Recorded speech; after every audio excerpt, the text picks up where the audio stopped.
Order, order, order. Bang the gavel on these heathens, these Hebrews, and these heathenites. What it do, people? It's your brother man from the motherland coming to you guys live from the NY, back with another one of that Repent or Die podcast. For those that don't know who I am, I'm Junes, the Honorable Junes, for the Bantus, by blood, not by conversion. You know we out here splurging with the what? With the word. We want to give all praise and glory to our heavenly parents, our heavenly Father, for they are worthy to be praised. Last but not least, I want to give a shout out to you guys. Shout out to you for all your contribution, your support, your feedback, your comments. I mean, I do it for the people. I mean, June's for the Bantus. That means for the people. You heard? So we here live. As you can see, the visuals is looking crisp. We can't complain. The lights is looking right. We can't complain. And we keeping our eyes on the prize, and that's getting close to the most high. That's what you call him, but I call him the name given unto Isaac. Or should I say Abram, Isaac, and Jacob? And that's Sunini Nanini. Round of applause for that.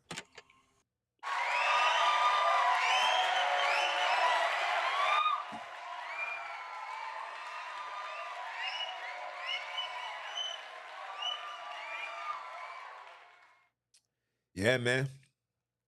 Hey, I've been gone, man. I've been gone. I took the week off, just basically, you know, putting these things together. Um, Buying particular equipment that I felt like it was needed um, to just do the works. You know what I'm saying? I mean, the last time I did a video, I think it was like 2 Sambas ago. I didn't like how it looked. I didn't like how it felt. And as a man that, spent time making sure I stay fly, it wouldn't be right if I didn't do it for the Father, right? It wouldn't be right if I didn't do it for the heavenly ones, the parents, Sunini Nanini. It wouldn't have been right. So I said that I was going to take some time and I was going to basically buy the necessary things that was to put everything back in order and restore that order. And that's basically just giving you guys the full me. You know what I'm saying? So moving forward, the objective, especially going into this Babylonian satanic New Year, the approach is to be 150% into this awakening as far as doing the works. Um, there's a lot of people that's on my back that needs me to bring forth this truth, that needs me to give them some motivation, confidence, bring them closer to our heavenly ones. And I feel like there's no room, especially in the conditions where this world is heading, there's no room for nonsense, if that makes any sense. So we're gonna have a good one today. You know, for all those that's tuning in all over, I want to say thank you. Continue supporting. Your support is by sharing. Your support is by speaking to the people, your family, and last but not least, your support is by being the light, right? By being the light. And that's exactly what we're going to talk about today. That conversation is about being that light. So please, guys, be that light. You know, guide our people to the kingdom, man. You know what I'm saying? The kingdom is not by observation. You know what I'm saying? It's by education, affiliation, you know, and of course having spiritual stimulation, right? But we're gonna dive right in. You know, I ain't gonna waste nobody's time. We're gonna dive right in. Let me take some of these things down. Um, take some of these things down. Hold on, bear with me. Bear with me, guys. Take some of these things down. Okay. All right, all right, all right. Take take this down. that down. Okay. So you see, you see the topic, right? You see it. Satan himself transformed himself into an angel of light. Now, some of you guys aren't spiritually knowledgeable, or if you have some level of biblical understanding, you know that a lot of your biblical understanding falls in the lines of European philosophy. And when you become awoken and realize that the story take place only in Africa, your mind frame tends to change. You then start to understand and start to see the interjections. You start to understand your creator's message, and even down to the New Test, where you hear how our big brother, who you guys may call your savior, I call him my big brother because that is my brother, my blood brother, actually, right? So you guys, you start to have a better understanding when it comes to this word, and there's just certain things that you're able to catch on that you was unable to catch on before. I'm gonna give you an example. See, before I knew that I was about to, and that Akobe name was changed to Jacob, then Israel, and then the story goes on from there.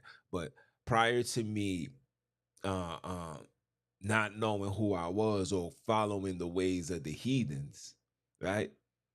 I overlooked when when in the book of John, chapter 8, verse 32, where our big brother said, "You should know the truth, and the truth shall set you free." And the rebuttal after that was, "We be the seed of Abram, and we was in bondage to no man." See, what threw me off was hearing the seed of Abram. But then when you say, if you the seed of Abram, but all through the Old Test, we've been in bondage.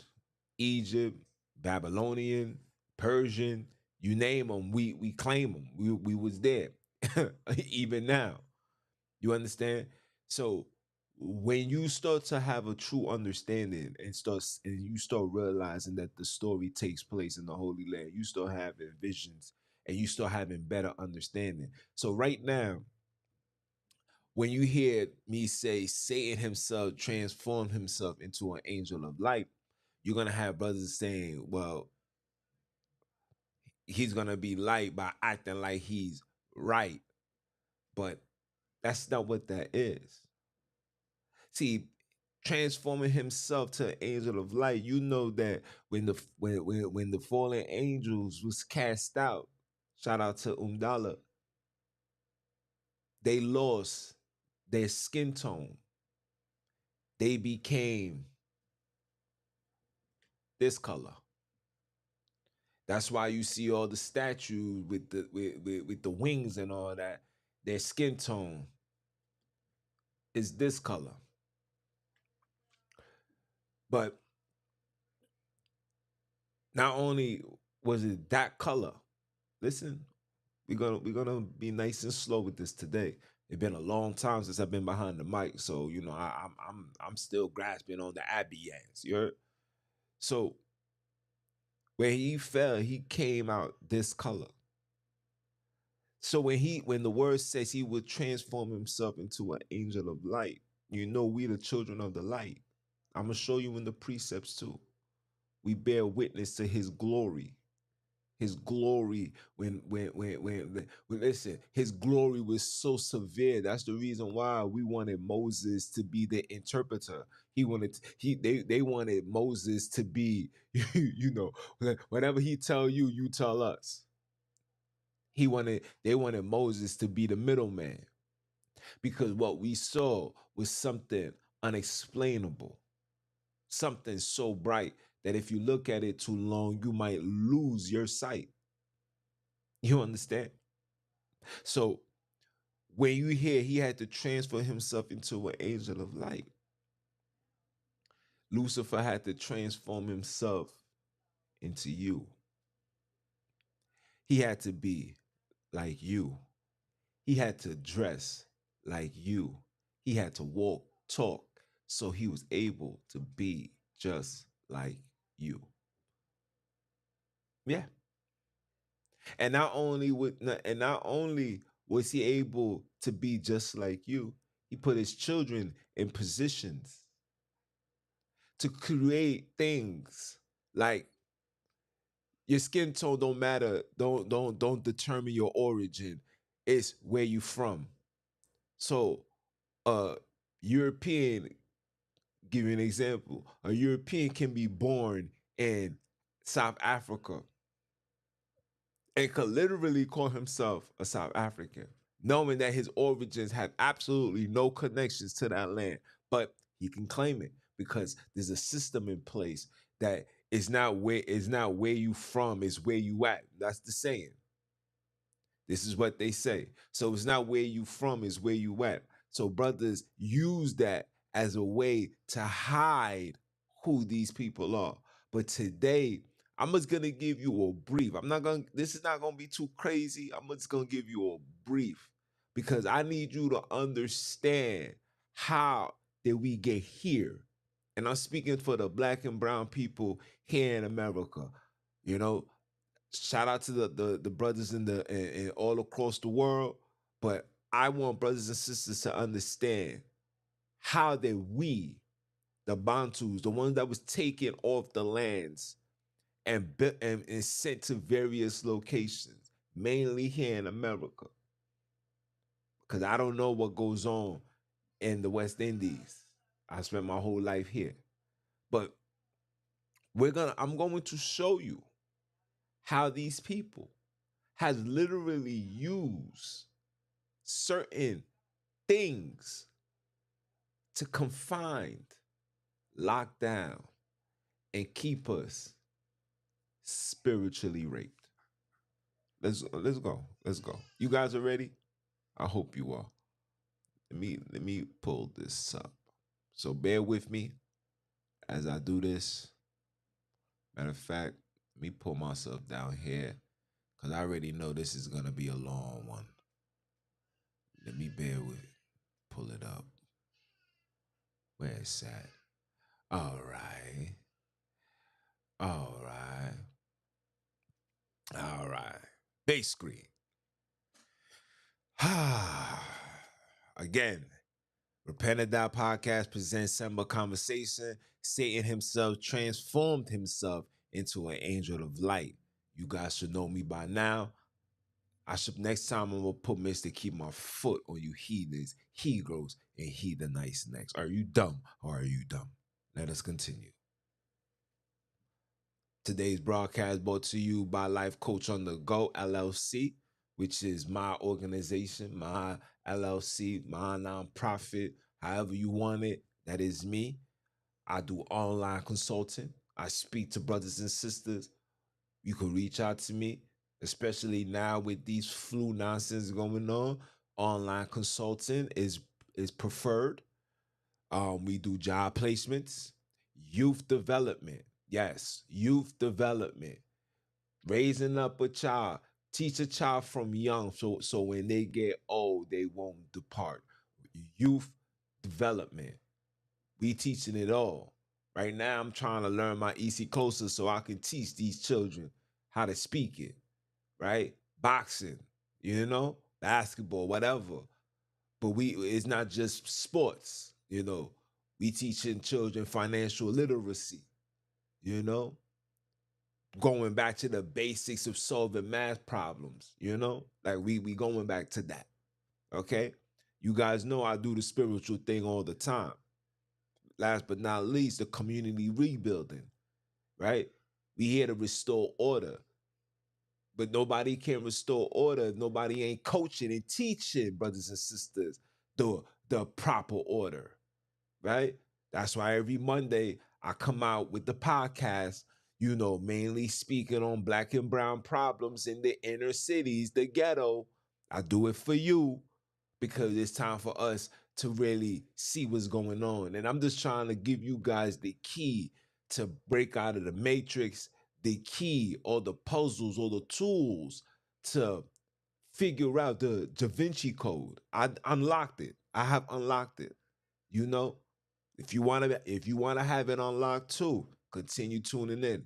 I get this is the reason why I get shadow banned people because there's this wisdom and this truth can be disputed. They may send their little agents to come try to romp with the big boys, but you're not there yet. And shout out to the big bro for a phenomenal lesson last week. I can't forget that. Let us continue. Warning, this is a holy people's channel which is run and governed by heavenly creators slash parents Sunini Nanini. We are not here to hear about opinions and philosophy. We stand on truth, facts over feelings. So please wash your mouth, sit on the couch, and respect my heavenly parents' house. Simple. It's a simple order. Samba Conversation, you guys know that. The devil transformed into the angel of light. Let's read. Therefore is no great thing if his ministers transform themselves as ministers of righteousness, whose end shall be according to their works. Okay? He has ministers too. Creflo take all your dollar. TD snakes. You know, I don't wanna mention these ISIS Rael leaders because I'm a leader for Umdala. When he gives me the green light or the big bro gives me the green light, just know it's good night. I'm gonna leave it as that. Okay? Remember that, people. Remember this right here. How art thou fallen from heaven, O Lucifer, son of the morning? How art thou cut down to the ground? Who didst claim the Gentiles? Who didst claim the Gentiles as an inheritance? Who did this claim the Gentiles as an inheritance? Yeah, this is out of their new revised version. I just wanted to hide that because when I seen that, I was like, oh, see, they telling on themselves. This is glorious for me. I love that, right? Who did his claim the Gentiles as an inheritance? Who gave the Gentiles an inheritance? Who gave the Gentiles an inheritance? How was he able to give this inheritance? Huh?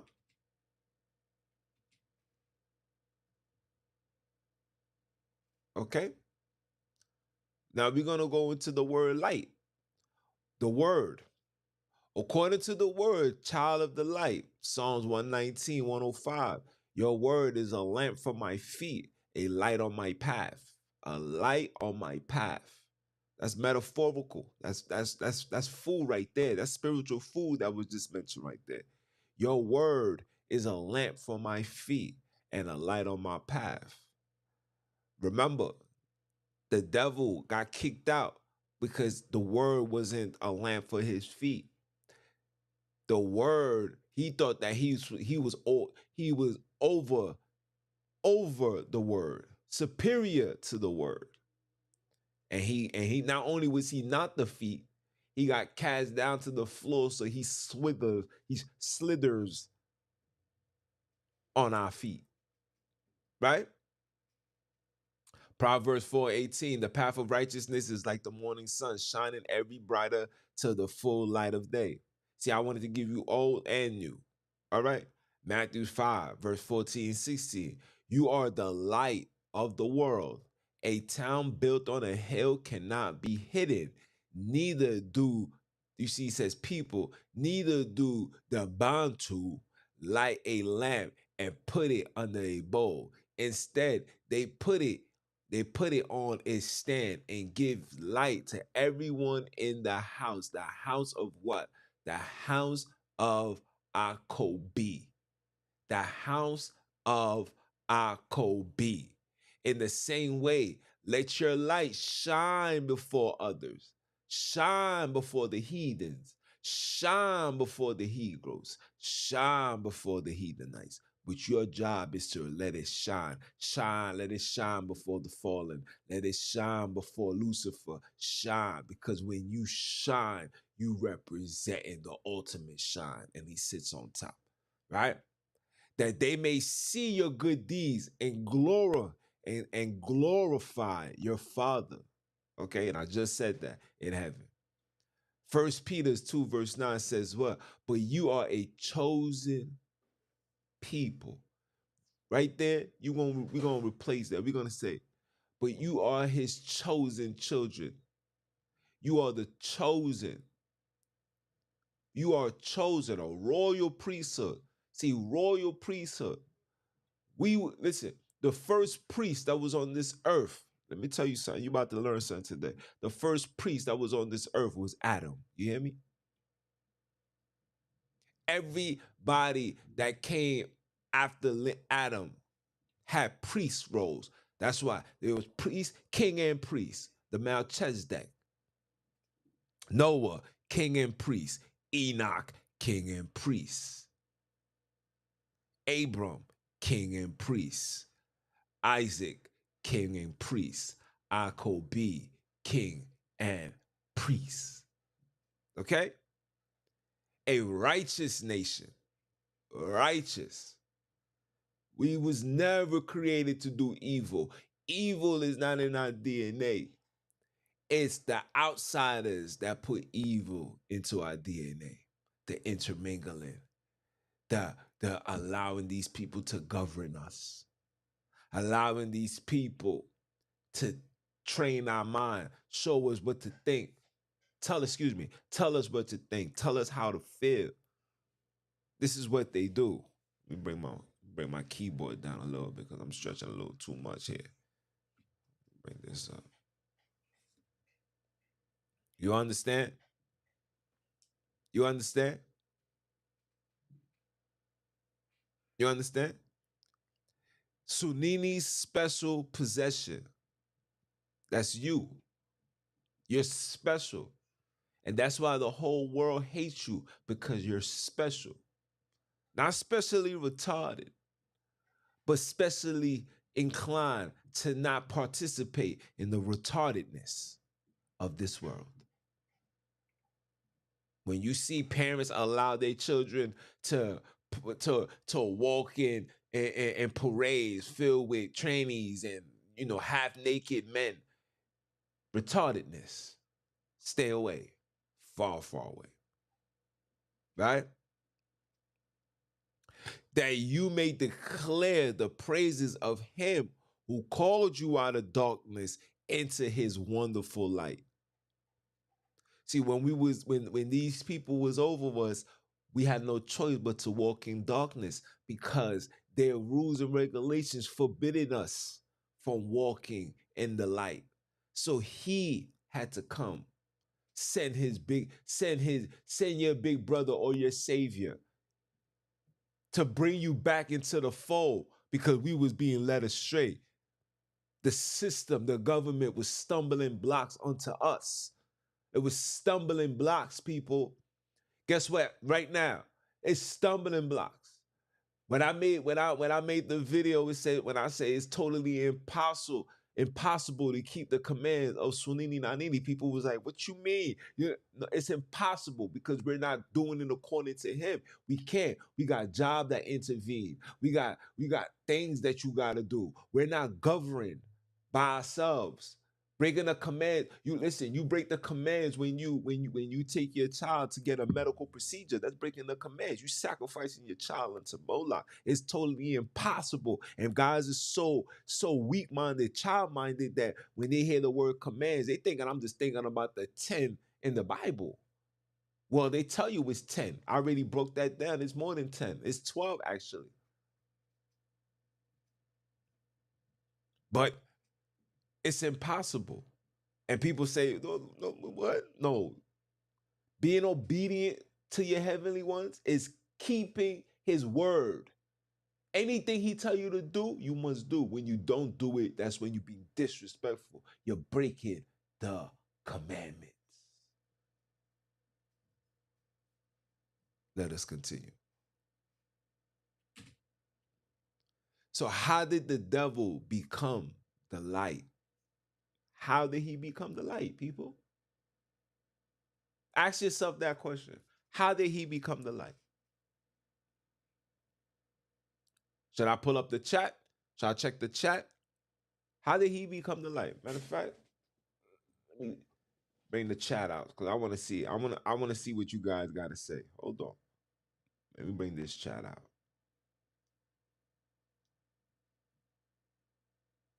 Let me bring this chat out, people.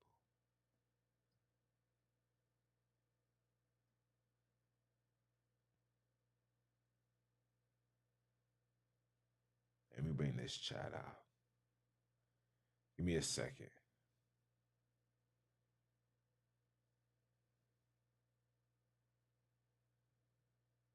Bring this chat out.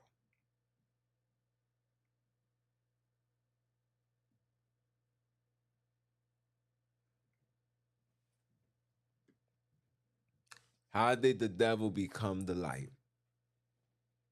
He became the light because he used religion. How did he become the light? He used religion. People's gonna say he used religion. What? How? That man been using religion from the very beginning.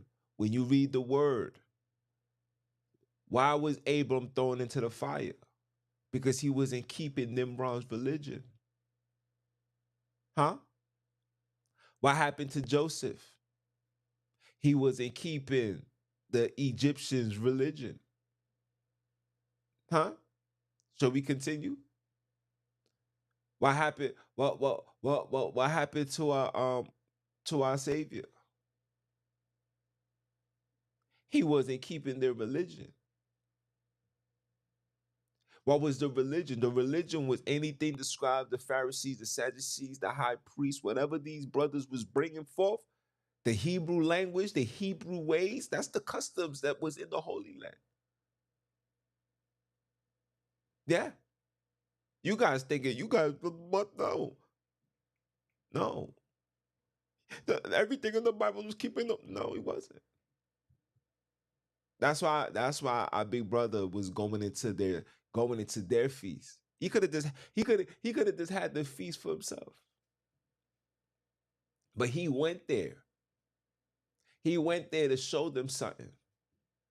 He went there, and even when you read the book of John, it was a feast, and then they was all waiting for him, and he didn't pull up.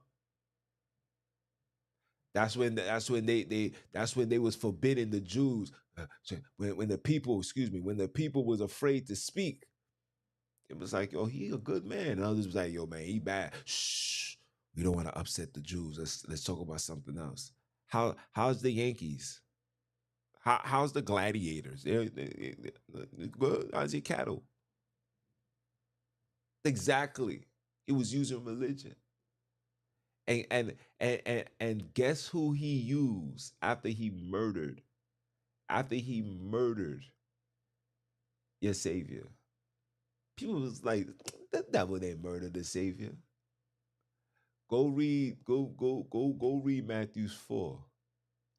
After he put him up to exceedingly high mountain and he departed for a season. That means he was coming back. So anybody that knows, you say, all right, you got that today. I see you. Oh, you don't want to serve me? I'm gonna kill you. Similar to what they do to these celebrities now. The devil give them celebrities a taste of success. Number one song on the radio. See, they don't give you albums no more. They give you singles. The number one single. Look, everything is computer generated. I press a button. I could press a button right now and have everybody tuning in. And by the end of the week, you had 1.4 million in streams.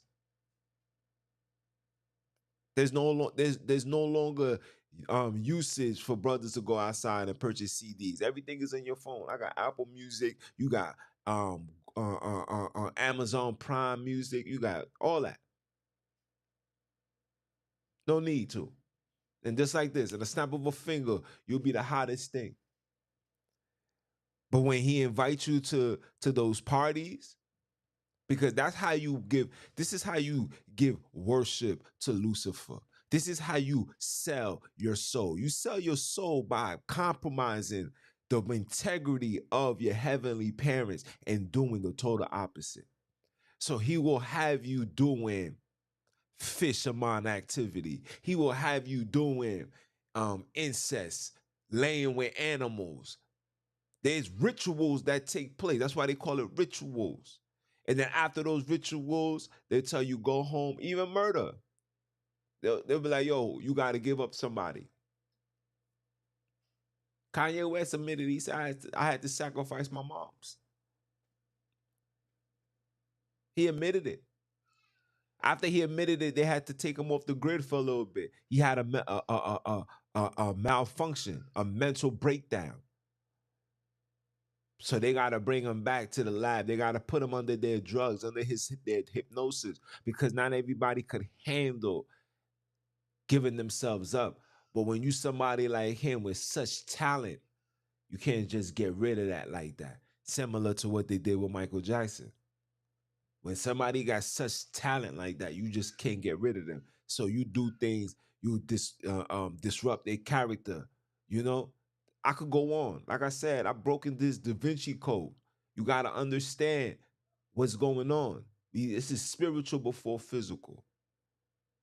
But that's how he got in. I don't want to go, I want to divert off. But that's how he got in, through religion.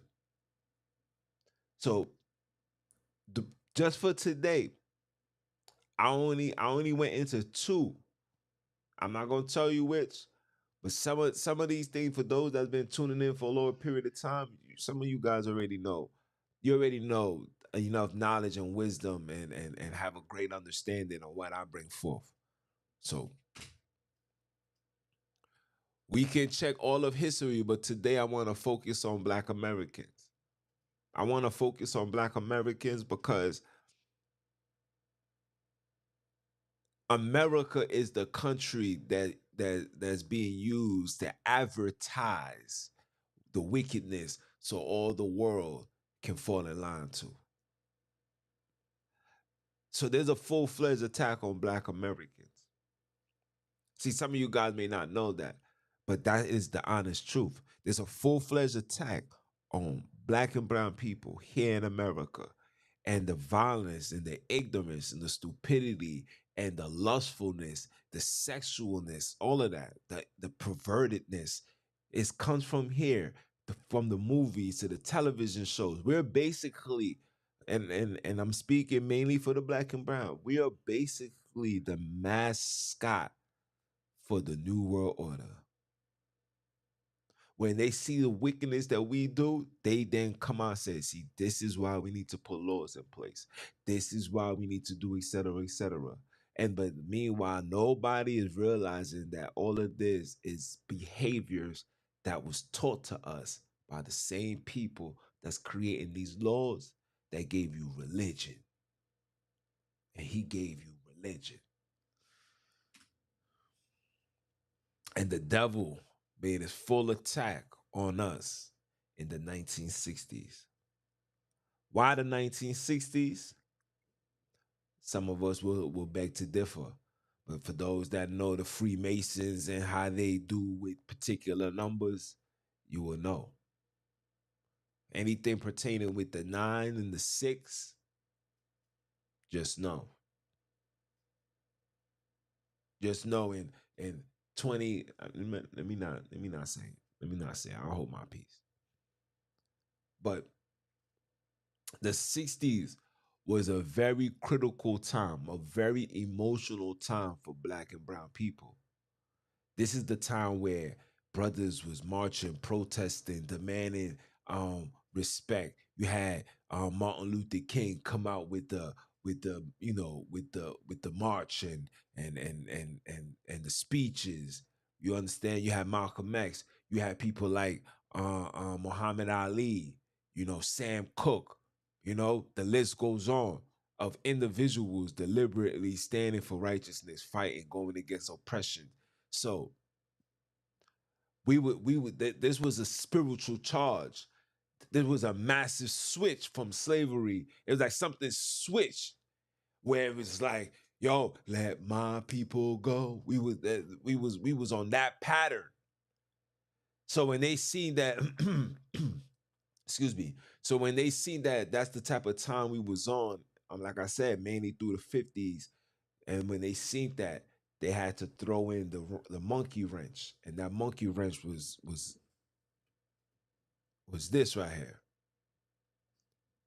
They had to throw in the monkey wrench.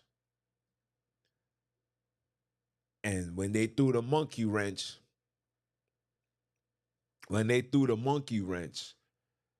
we didn't even duck to make sure it didn't hit us. We stood up with our chest out, not understanding that these people was literally putting something in place to destroy the children of Akobi. Watch this.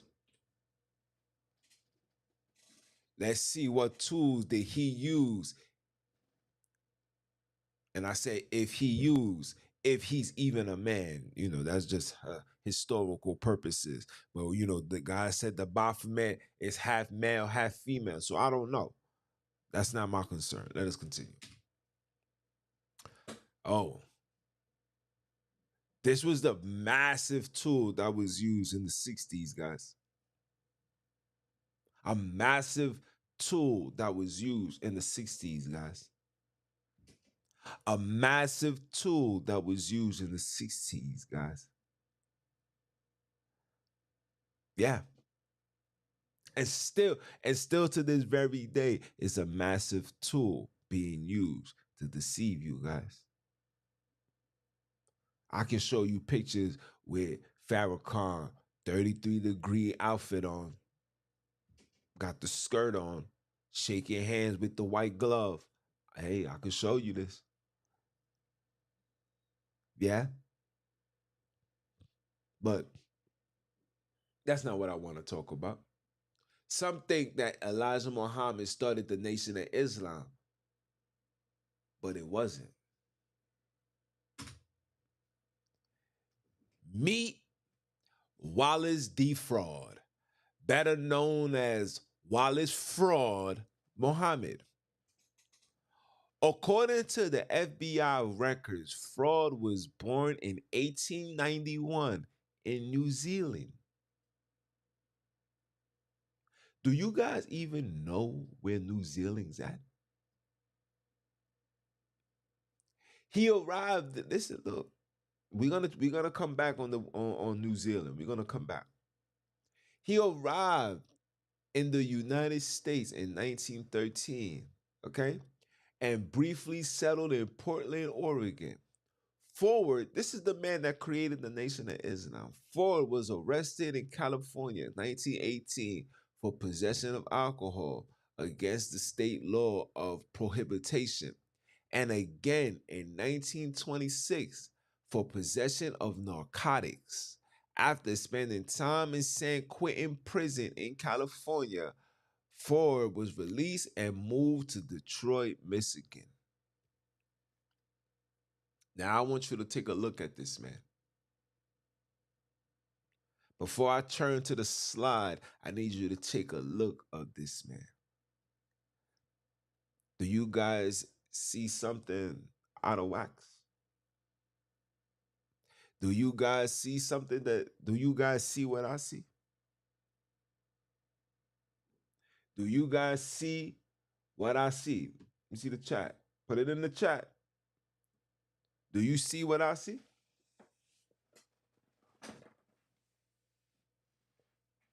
Do you see what I see? Huh? Okay.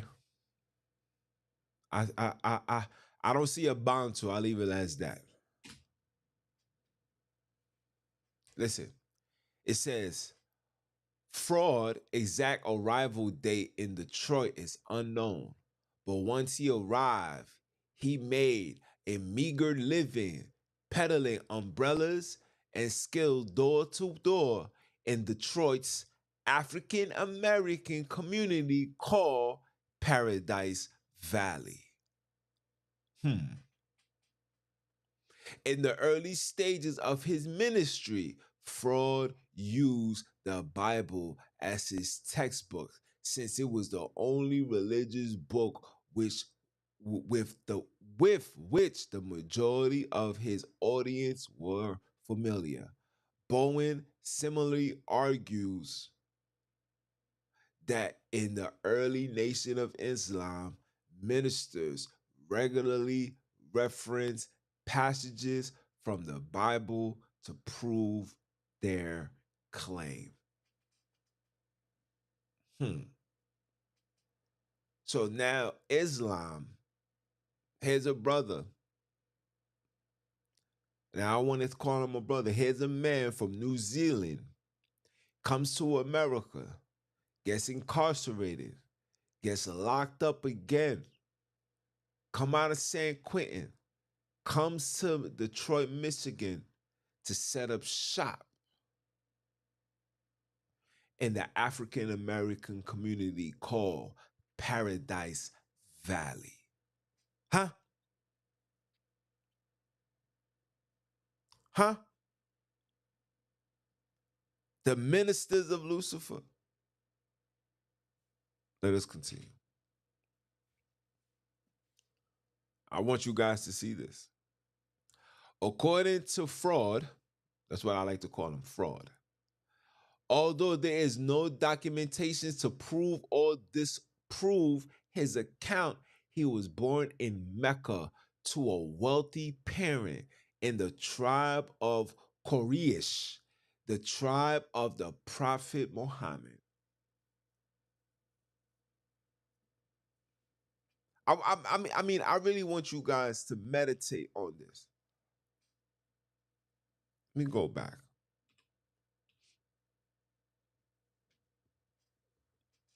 So which one is it? Is it New Zealand or is it Mecca? I'm gonna believe the FBI because the FBI don't put out things unless they do their homework. They take pride in making sure that there's no tanks in their armor. But if he is from Mecca, I wouldn't blame him. I mean, why would I? He's only going to do what his daddy told him to do. Do you agree? That's basically all he's gonna do.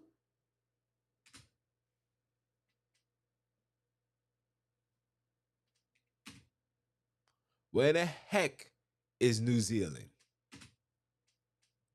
That's where New Zealand is, guys. That's where New Zealand is, guys. How does somebody that comes from this area now comes into the Holy Land? Or should I say come into the locations of the holy people and now is bringing forth knowledge and wisdom of Islam? The question that I asked, which is being hidden, which is a clear indication of how you know that this man was an agent and the FBI know it all. Who taught this man? Who taught this man right here? Nobody asked those questions. Who taught this man anything about Islam? Unless he was from Mecca. But I believe he looks like he got the image in the face of a New Zealand. He does not look like a Bantu. He looked like a New Zealand. He doesn't look like he came from the Middle East. He looked like a New Zealand. Gotta question that. These are this is the creator of the Nation of Islam. This is the creator of the Nation of Islam. Who taught this man? Why isn't there no records of information that can show us that this man was taught? Who gave him these revelations? And if he and if that man comes from Mecca, from a royal family, you know the offer that the devil gave your big brother, and he said, all this I will give you if you bow down and worship me. And if he comes from that space of a wealthy family, it says very wealthy, then how is he now bringing forth the truth about God? The truth about Sunini, should I say? How is he now bringing forth truth? How? And this man is from all the way over here.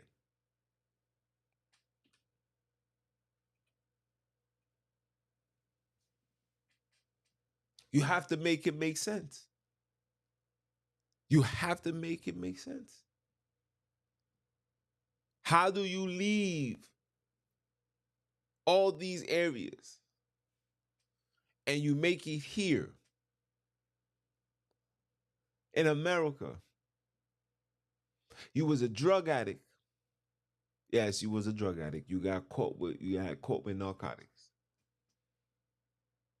And you was a drunker. Don't the word tells you to be sober? Don't the word also says that he that defiled his temple shall be destroyed? Oh, my bad. He's not one of us. But yet he was using the only thing that was connecting us. Not saying the connections was accurate, but it was at least giving us a direction. This man came and used a very book to deceive brothers and sisters and allow them to join his organization. I should next time moving forward, I'm gonna leave the links at the bottom so you guys can click it and watch it yourself. But this man, who's a drunk, who got high, whether it was crack, I don't know. I don't know. Maybe it was weed. I don't know. You know, this is back in the day. I don't know. But here's a man that did everything bad, but now is here to take the word of good, the light, the word, the light, the lamp for us, and was able to convert and configure the minds of the children of Akobi.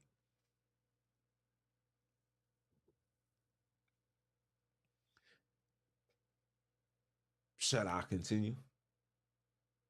We allow these people to come into our space. The man was peddling. When I was reading it and putting it together, I'm over here. I'm over here trying to put the pieces together. Like, wait, hold on. So this man just come out of listen. This is how it goes.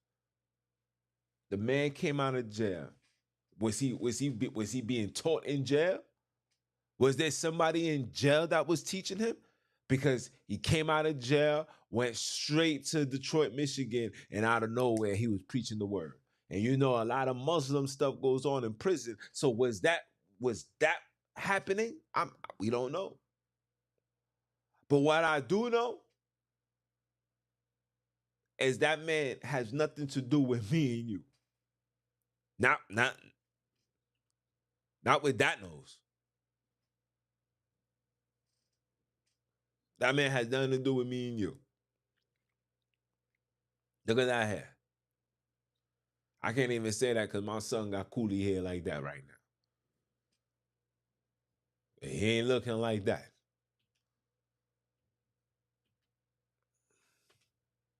Who's next? Who's next? Oh, you know I had to save the best for last. You know I had to save the best for last. Hold on, hold on.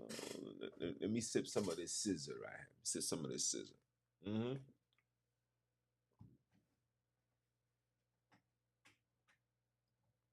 He's biracial. That's what you said. That's what you said, Deadly Lioness. He biracial. Okay. Who? The next question that I'm gonna ask is, who's his daddy? Because because the works that this man brought forth was the most evilest, sinister work ever to man. Let me know. Yes. Not gonna go hard for the elders talking to them all. Right now, Umdala is having this conversation. He's having his way, reaching out to them, doing what he had to do for them. I had a lesson that's we're gonna debunk all of it. I'm putting it together, gonna debunk all of it, all the way down to the church, to the feast, the times, everything. We're gonna break it down to the T. So right now, I'm just holding my peace because you don't want two handguns shooting. You know what I'm saying? I just gotta leave it alone until Umdala finish what he's doing, and when he finished, then I come forth and I bring forth the real truth, and hopefully this truth is gonna set our people free. Because I tell you guys this once, twice. You Hebrews is crazy. Yeah. Said it plenty of times that the things that these people got us worshiping is not of our creator, but literally of the devil. Facts. And we don't want to get out of that hypnosis. And the reason why you're not getting out of the hypnosis, I'm gonna give you a jewel today. The reason why you're not getting out of that hypnosis is because you guys are partaking in drinking blood and in the communion. He will not dwell with you. Mama Love will not talk to you, nothing. He says, if anybody takes any manner of blood, you shall be cut off from the people, from his children, from this awakening, from the Bantus, from everything. You will be cut off. And the visions and the things that you guys are thinking that you're seeing, you're not seeing absolutely nothing. The precepts that you putting together, that you thinking that you seeing outside, is totally inaccurate. You guys are preparing for a precept. You guys are so caught up into, yeah, man, things about to go down, man. Yeah, bye, shy, and all of the guys, and hi. You guys are on that type of time. Meanwhile, there's not a single communication or conversation among brethren for you guys to come together. Somebody gonna have to put the pride down. Is it GMS? Is it ISUPK? Is it GOCC? Is it IUIC? Somebody gonna have to put their pride down and accept the name of the creator. Because all of you guys, the prayers are not going to be heard. Let's just say, even though your prayer is not being heard now, but he winks at the ignorance. Let's just say you guys are all praying together. And he's saying Yah, she's saying Yahweh Shai, he's saying Yahweh High. They saying Christ Yeshaya, he's saying Ahaya. Everybody, and we all in one area praying together.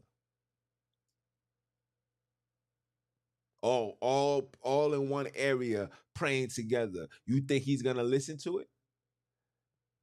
He is worthy to be praised. Praying is praising. Let me say that again. Praying is praising. So if you're not praising him right, just imagine having a party, right? I Let's imagine you had a party. I come to your party, right? Bantu Princess has a party, right?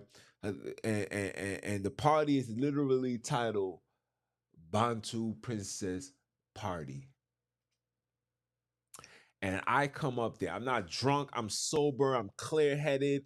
I'm chilling. But all through the night, I'm calling, I'm calling Bantu Princess. I'm just saying shorty, shorty. Mind you, I know her daily. I know about her.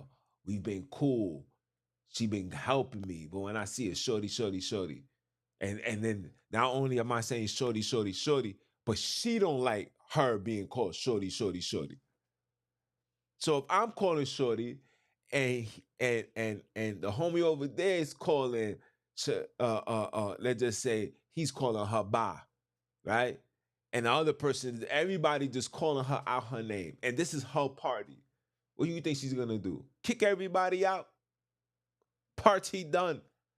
Don't call me. I don't want to hear nothing. Until you get my name right, nothing shall happen to you. So here we are, 2023, end of 2023, going into 2024 Matrix year. And yet, brothers still can't sit down and reason and come together. Brothers sit down just so they can stir up a debate to show the world that you don't have the better understanding than I do. This is what we want. We especially the guys. Oh my jeez, this is crazy. The guys are seeking attention like females. Are you an attention seeker? That's a disorder.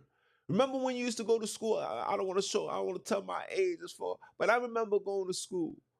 And when they did a mental evaluation, you know, a child that's seeking a lot of attention, you know, they considered that a mental disorder. I forgot the exact name. But somebody that's always attention seeking attention. That's what us black people has become, especially those that's in prominent leadership positions. Individuals are now taking this word to go on YouTube so they can get so they can get people tuned in and seeking their attention. Like, yo, I'm seeking attention. Yeah, I'm gonna show everybody that what you bringing forth is trash. And then as soon as they finish, what he's gonna say: like, comment, subscribe, and follow me. I'll be back tomorrow. And you got anybody else that want to get sliced? Bring them to the table, and I'm gonna have them running like mice. This is what they do. Until they gotta stand in front of a real person. You know, the people that wrote the book and slicing them up. Like, nope, wrong. Try again. I witnessed it. I seen a man who holds himself to high standards, and even that situation didn't humble the individual. The man hold himself to high standards. He stand before that European man. That European was spanking him. If the European had a gavel, he wouldn't even hit him on his behind. He would have been like this. Nope, nope, nope. Banging the gavel on his head. I was like, damn. And then the rebuttals after that is what really bothers me. That's what really concerned me. It was the rebuttals after that. When that should have been the opportunity for you to say, you know what? I may not have it all. I gotta go back to the drawing board. I gotta study some more. The heathens don't see the heathens cannot dispute Umdala, cannot dispute truth unveiled. They can't even dispute me because we're not gonna use a location that was created by man. We're gonna literally use the location given unto us by him, by the heavenly ones. It's a big difference. When you say, oh yeah, this is the land of such and such, I'm like, yeah, but the meteors is still here. Why is it not over there? The cave, there's no cave in Mambri. No cave. I done digged it up from top to bottom. My big bro sent me a video where there's a black army man. He went out there and said, this ain't the everything, the altitude, everything is off. It does not go hand in hand with the word. Does not. Come, stay tuned for the next summer conversation. The book of Genesis was genocide to the Bantus. Ooh, get ready. Get ready. And me just talking now, it came into my mind. Like I tell you, I be father, mama, love dropping on me, say, yo, this is what I want you to talk about. And I was up all day last night, like, yo, what was it? What was it? There you go. So now I'm gonna write it down and make sure I remember. Word. Word. But back to what I was saying. I'm not gonna go hard because Umdala told me to relax. I gotta chill. Big bro told me to relax. I gotta chill. We follow chain of command over here. I gotta chill. Believe me, I wanna bang the gavel. But I'ma chill. I'ma wait for him to be done, and then I'm gonna be the gap band. Hebrew Israelites, the origin. The fathers of ISIS Ra elites, William S. Crowdy and Frank Cherry. William S. Crowdy and Frank Cherry. Take the time out. Go look these people up. Do your homework. And when brothers and sisters want to dispute and argue, this is exactly what I want to tell you. This is exactly what I want you to tell them. Simple. I don't conversate with vampires. I don't associate myself with blood drinkers because you have been cut off from amongst the people. So I can't talk to you. You spiritually on crack. I can't talk to a crackhead. You got to go to rehab, playboy. When you go to rehab and you get them demons out, you listen. Rehab ain't no joke. Withdrawal ain't no joke. A lot of you Bantu, aka Hebrew Israelites, and a lot of you guys need to go to withdrawal. That blood got you caught up in a delusion. And I understand your delusion because you have been cut off from amongst the people. If you can't be amongst me, how you gonna get to him? When all of us is the light. That means my light is not my light is too bright for you. You prefer to be in darkness. My job, this is what I do now, to give information, to grab brothers and sisters out of that darkness. Like, yo, fam, you gotta get up out of that.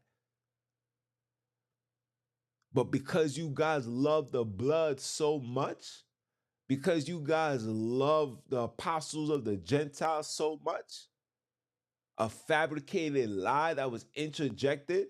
How did a man? Now, let me finish this.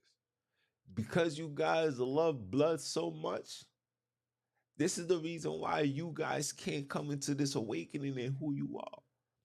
This is why you guys are so afraid to let these organizations or these church go, because you know these organizations and these churches feed you blood. You're able to drink blood without feeling guilty. You're able to eat body parts, ass cheeks, and balls without feeling guilty. Yes, I'm saying it. I don't want to hear, yo, eat, this is the bread of my body. Somebody had to take the cheeks.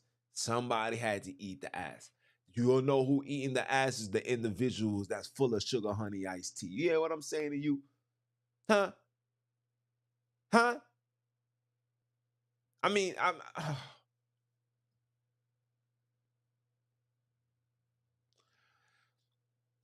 Back to what I was saying. Don't you guys find it ironic that after our Savior dies, in the book of Acts, which is a very well actified, these brothers was acting their ass off, right? I find it ironic that after our Savior dies, in the book of Acts, a man that instructed individuals to kill an innocent man is now going to be seen by our Savior, who's dead and gone. Who could go see Paul, could go see his moms, could go see his pops, could go see the individual that he freed, that he made whole and able to walk and put the bed on his shoulders. So go see him, make sure that he's still keeping the ways. No, he took this time out to go see Saul at the time and asked Saul,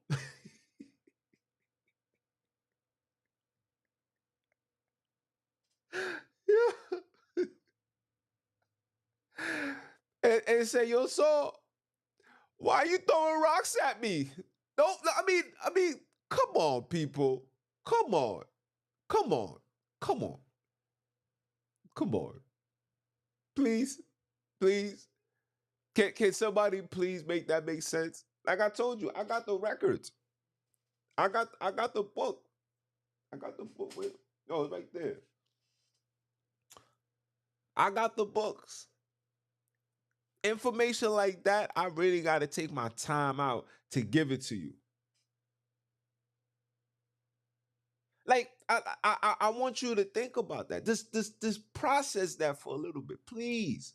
Please take the foolishness out. Just take it. Just read it. Just read it as a child that just like to read books. Just read it. I'm telling you, religion took away common sense, bro. How? The man never walked with our big brother. He was part of the people, whether he was there or not. He's part of the organization that killed your big brother, right? He was present when an innocent man got killed for preaching and teaching the ways of your big brother.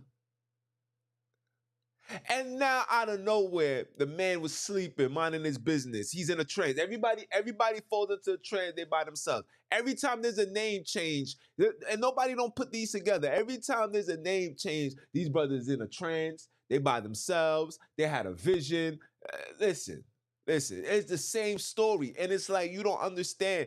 Back in those days, I couldn't sell it any other way but that. Now, you can get different versions of a movie, right? Back in the days, just like back in the days when it was black and white, the black and white was gonna be the same script, same color, but yeah, it's just gonna be different actors. But it was the same script.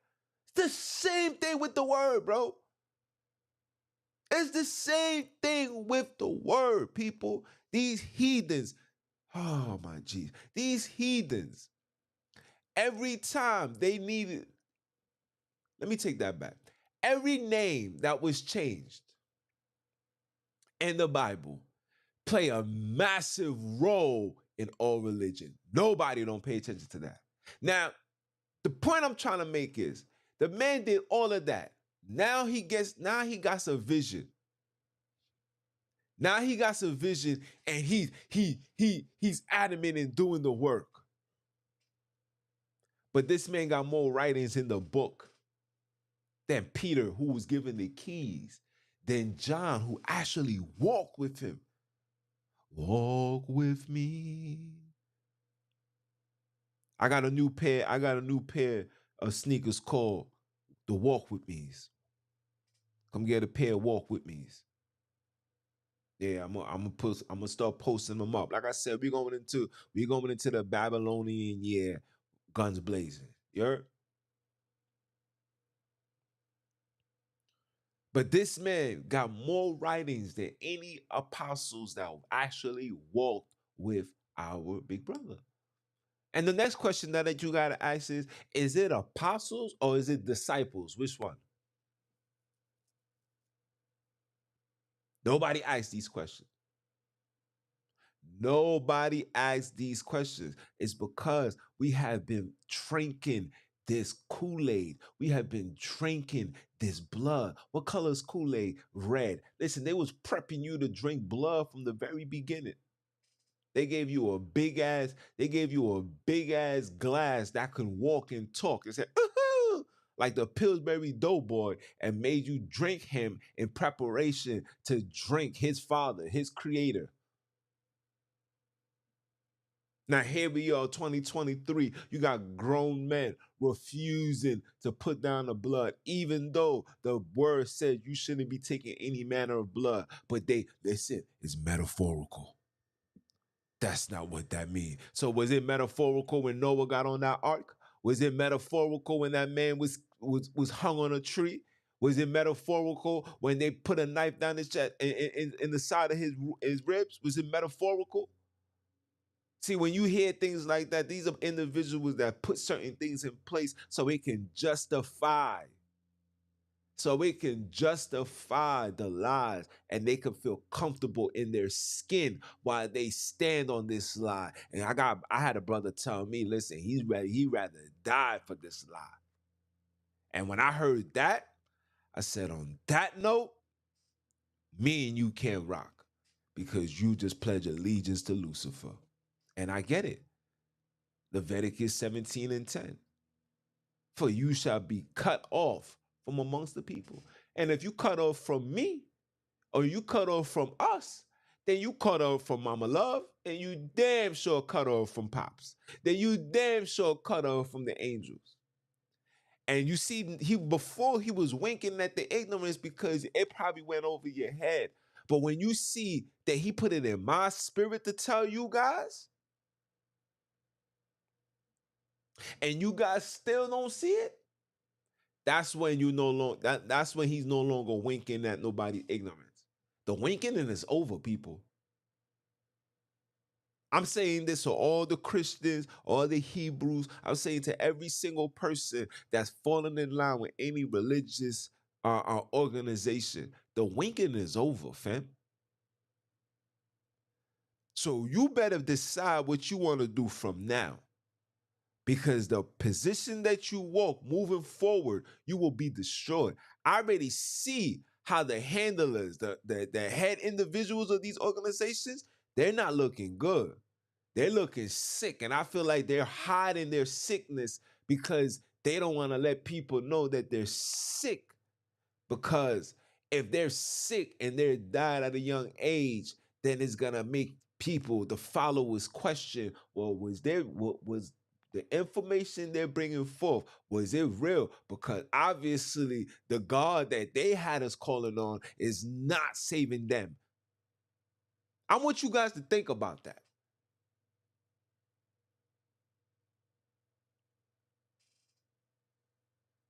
I want you guys to think about that. I really want you guys to really think about what I just said to you. Because that winking and thinking that you good, all that pride and thinking and standing on the street corner trying to condemn and acting like you know the word, you're going to be destroyed. I guarantee you, this ammonia that's running around, I guarantee you is going to be some of you guys that's going to catch it. I promise you. Because the plagues on this earth is ordained by the heavenly ones. Enough is enough. Whether you worldly sinning or you biblically sinning, either or, enough is enough. So you guys better make a decision. You see they got that, look, you see the cross. You see he got a sword. I don't know where he got this sword from. He probably got it from Party City. I don't know, right? He got a sword. This man got the axe. When he in Robin Hood. What's wrong with these people? This man got a butch on the top of his head. Where's the police? Huh? This one all the way at the bottom looked like he looked like RZA and Brother Polite put together. This one over here on the right look like Rick Ross. The one behind the dude with the sword looked like Pinky from Friday. I mean, come on now. Come on now. But you could just see, look at that. But look, through it all, the biggest picture is the six-pointed star around his neck.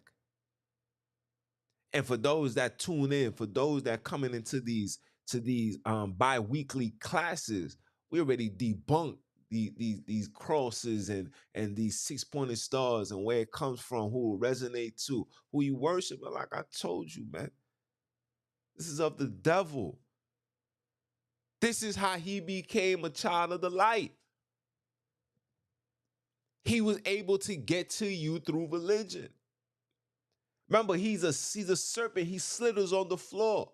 How does he stand up? He stands up when you allow him to give influence and let him control your temple. Let him control you.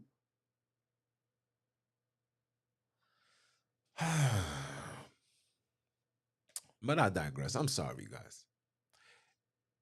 The fathers of the ISIS Ra elites, William S. Crowdy and Frank Cherry. Look them up whenever you get a chance. It says the Black Hebrew Israelite movement originated at the end of the 19th century when Frank Cherry and William Crowdy both claimed, listen carefully, both claimed to have received visions that African Americans are the descendants of the Hebrews in the Bible.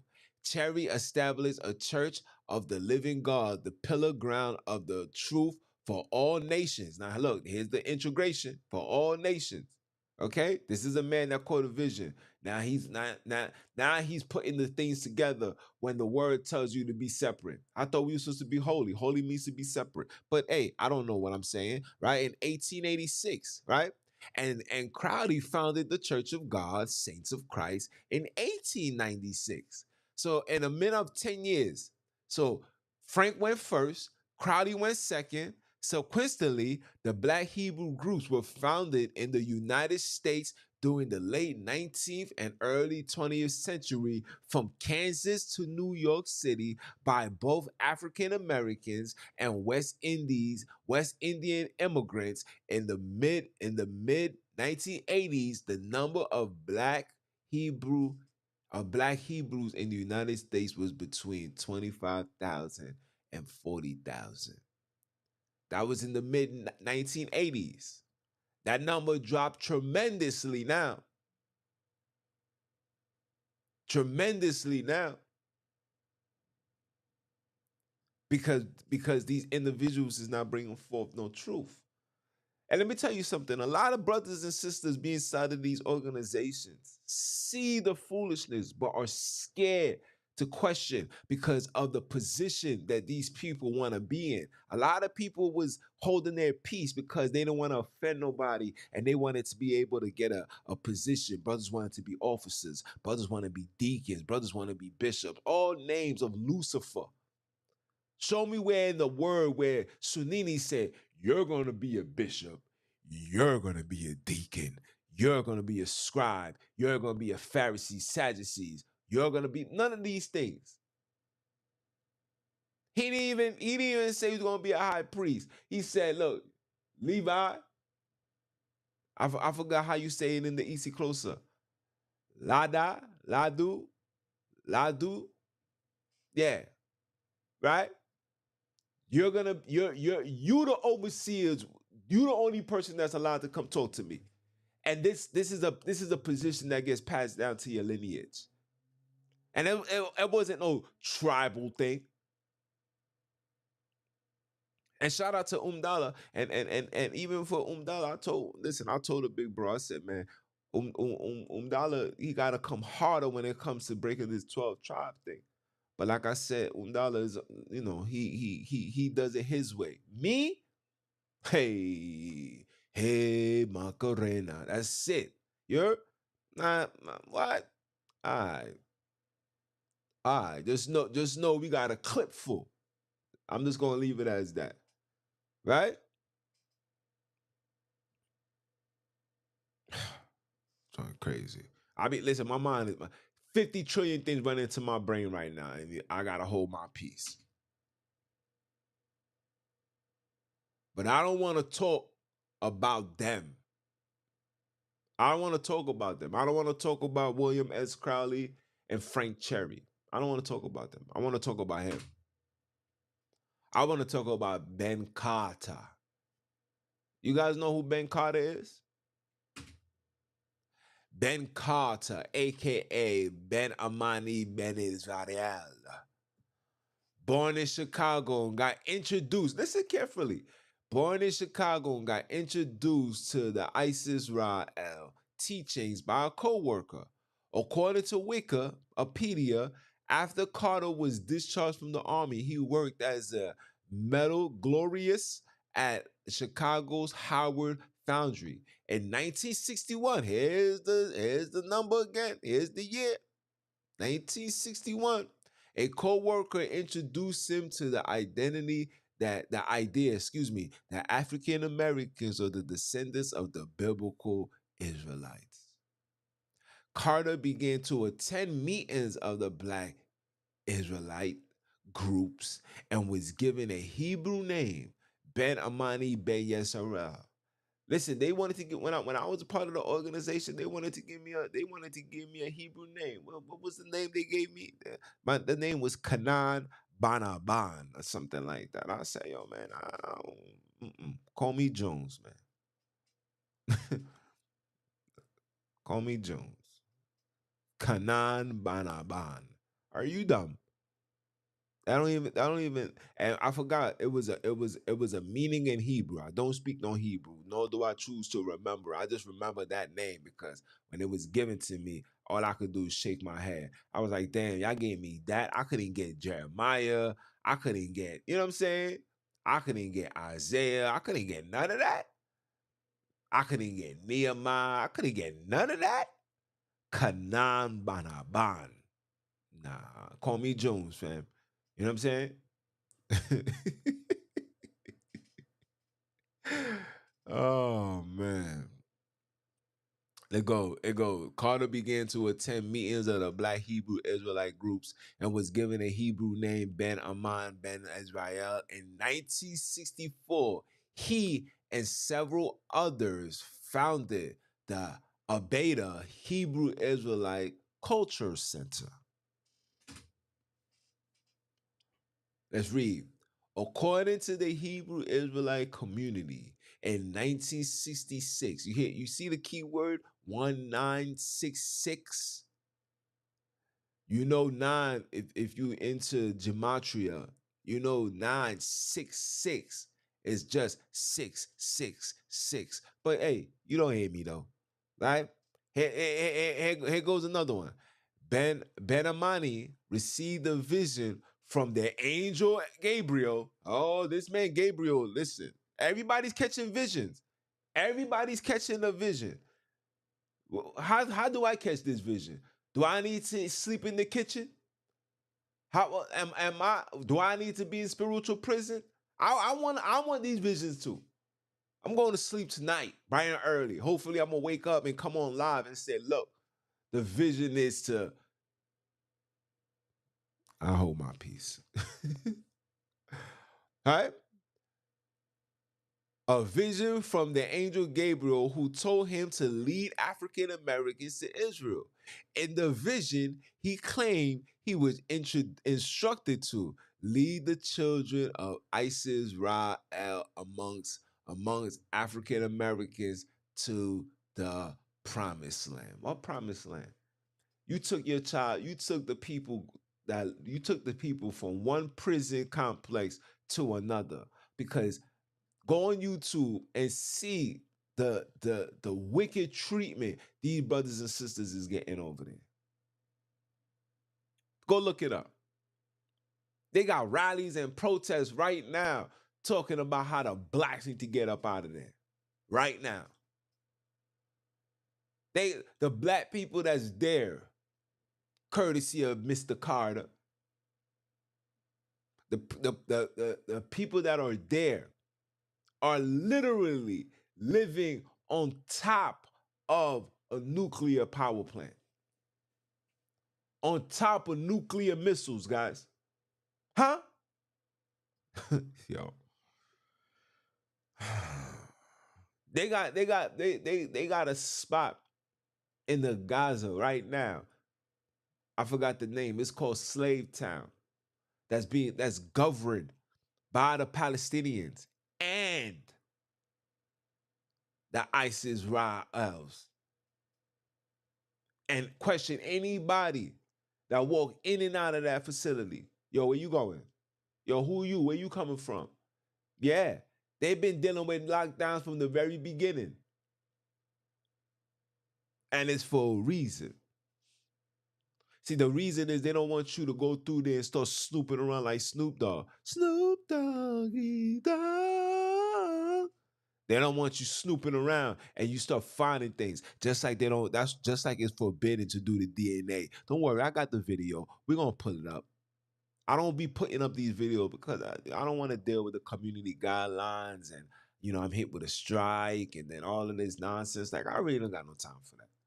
That's the reason why I be chilling because I really be wanting to just explode, but I gotta chill because I gotta hold my peace because there's people that's tuning in every single day that's seeking true wisdom and understanding that's gonna fall on this page, that's gonna fall on this channel. And the last thing I want these people to have is a level of inconsistency coming from my end due to YouTube and their stupid ass policies.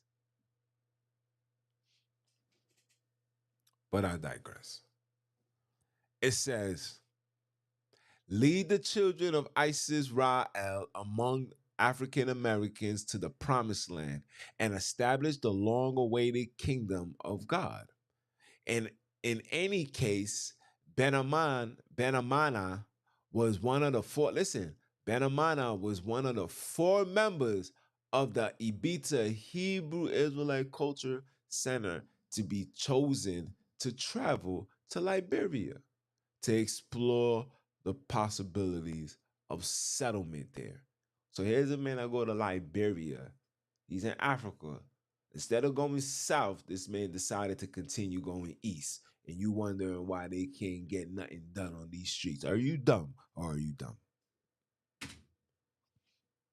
Who else had a vision from the angel Gabriel?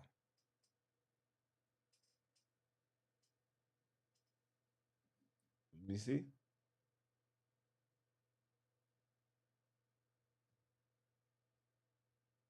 You can't have your DNA. Yep. Can't get your vision done. But who else had a vision from the angel Gabriel? You ready? You ready?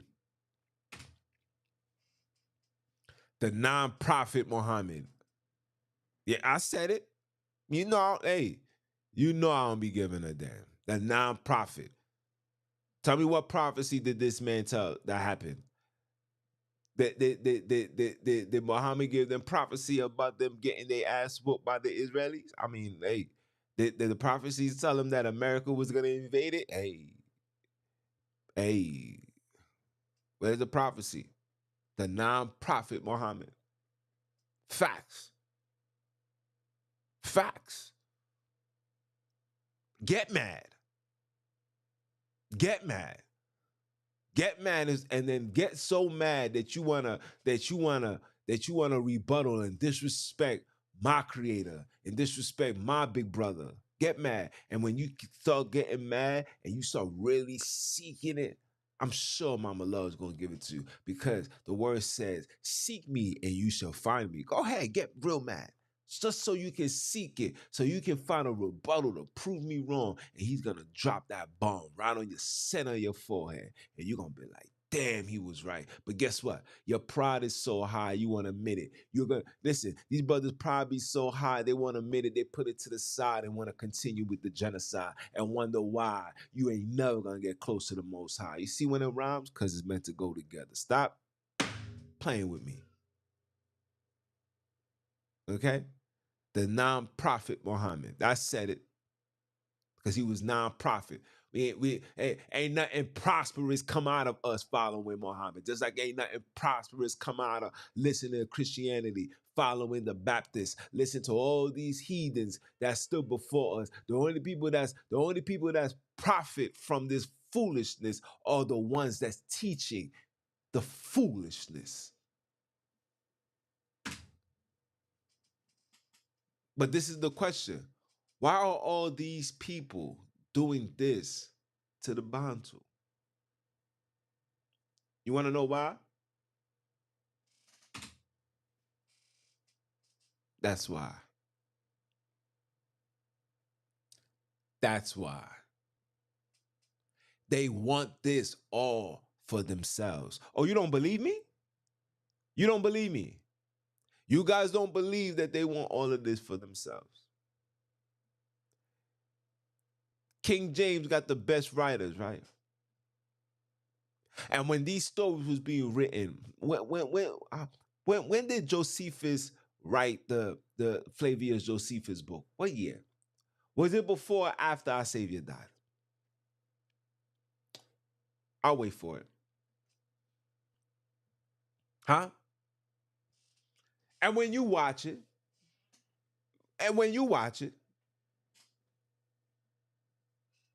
you're going to see that this man, or should I say, these people, literally created religion to take every single person from this land. That made every single person desire everything on this map, but Africa.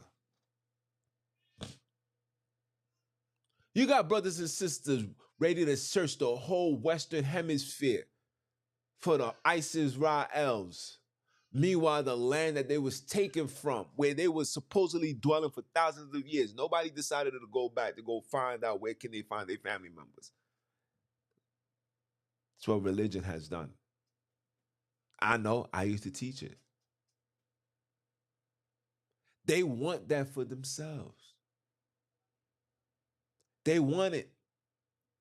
They want the ham to be their hamburger and fries. You the pickle that's inside, the sour piece, the salt that they want to throw out. Ooh, pay attention to the metaphor. Huh? They want that hamburger for themselves. You the pickle that's inside, that extra salt that's inside that they can't take, that they gotta remove. And they've been trying to remove it for years. But they come to realize that no matter how much they move us, you kill one, 10 more comes out from that very same one. You kill two, 200. What the saying goes, the real ones don't die, we multiply. Listen, the Bantus never die. We can never die. You can shoot us down, you can drop planes, you can do whatever you want. We can never die. That's why you want to bring the fish sticks over there into the Holy Land, right? You want Mandan to play with the fish sticks, huh? You want them to hit with the drum set, huh? Huh? You want to come over there and inject our people with foolishness, taking advantage of people that don't know no better, taking advantage of people that speak no English, taking advantage of people that wish or had any hopes of, oh, maybe I want to come to America. And then these heathens will come around and say, you want to come to America? You want to come to America? You got to get the filaka. And then you get injected with the caca, and then you thinking you're gonna wake up, you go to sleep, and then you wake up and realize you ain't nothing but a pile full of sugar honey iced tea. Oh, what did I put myself into? Oh, I can't breathe. Oh, I can't move. They got children over there who next day like this all day. All day. Children walking around, they don't have no money to buy the proper walkers, so they creating things from their backyards. And I'm not even trying to be funny, I'm dead serious.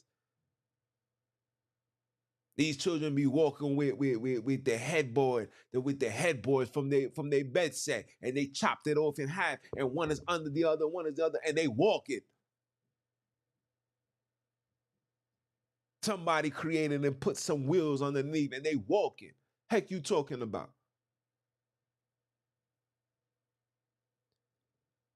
Got you. Look how big and glorious that map is, and look at that little piece of middle finger that they give you right there on the top, talking about that's your land. Are you out your goddamn mind? Talking about you got these heathens and these Hebrews talking about, yo, that's the land filled with milk and honey. Ain't no milk over there. I don't even think milk can be produced from over there.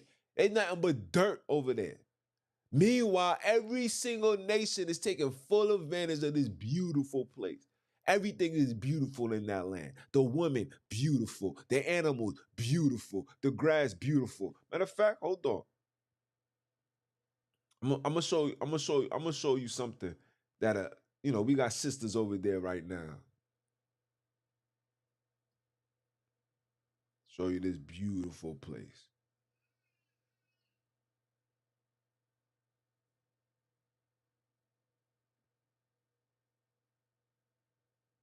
Show you this beautiful place. Look at this. That's in the Holy Land right now as we speak. What are you talking about? Huh? Hold on. Let me hold on. Let me put my let me bring it back to the base screen. I want you guys to see this. Hold on. Hold on. Look at this. Look at this. Right. Can you see that? Beautiful. Gorgeous. Show you another one. Show you another one. Look. On the wake up, people. Oh. It's mixing with my green screen. I wanted you guys to see how beautiful that was.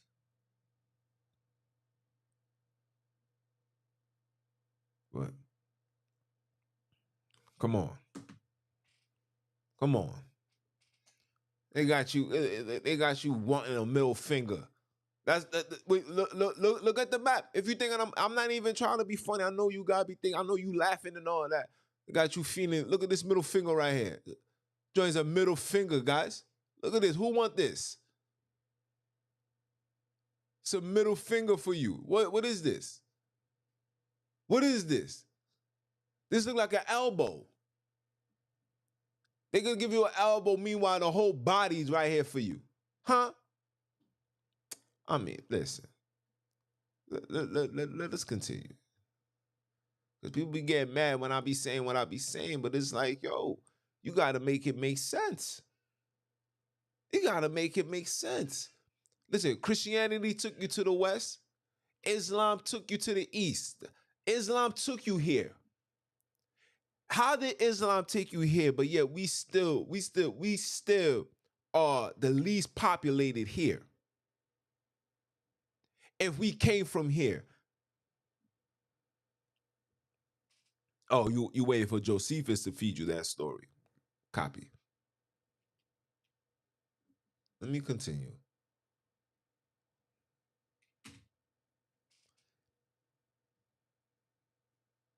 I meant to put they. I'm sorry.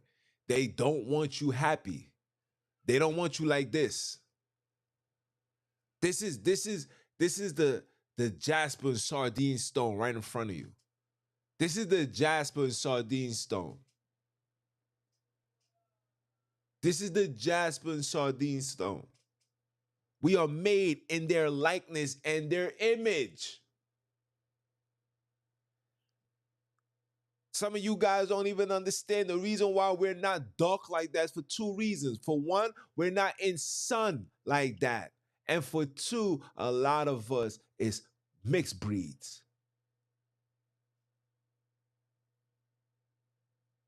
My father's mother My father's mother, my grandmother, she's a mixed breed.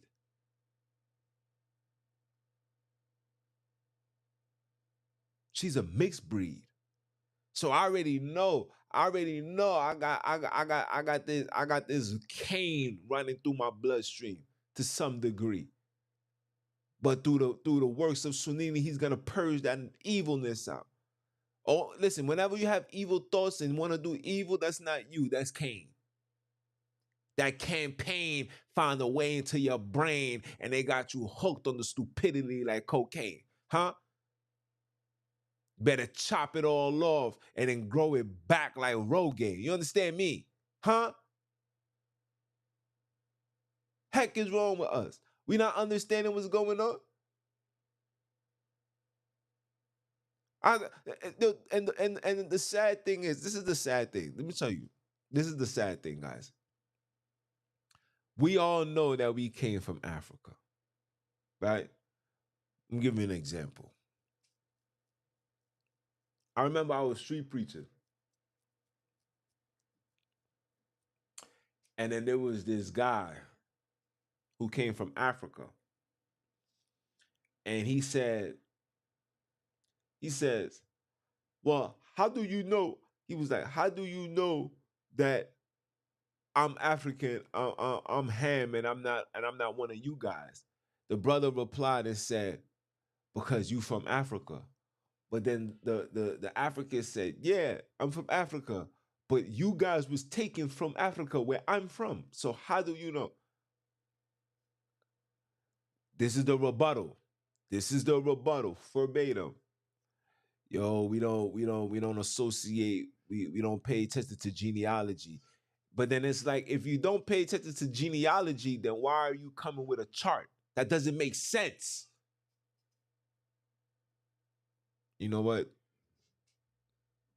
I'm a continue. They want this. This is what they want. This is why they came up with all these religions for you.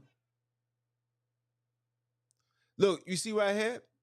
You see where it says Italy? You see where it says Italy? You see it's in the Congo area? That's where your big brother was murdered. That's where the tribunal took place in the Congo. You see it? I purposely left it there. You see it? You see it? This is where he was murdered. This is where this is where Esau was. And this is where they allowed. This is where they were setting up shop. And I got the records. And I know I promised you guys to show you. I know I promised, and I said I was gonna show you guys the I know I said I was gonna show you guys the some information. I'm gonna make sure I give it to you now. But you see it. You see it. This is Esau's territory right here. Up here. Up here. All here, from here all the way here. All of this was the kingdom. Okay? These people know this. Like I said, I'm not. I don't gotta prove nothing to nobody. Only thing that I need to well, should I say, the only people that needs to know or already do know is the ones that got full control. Yeah,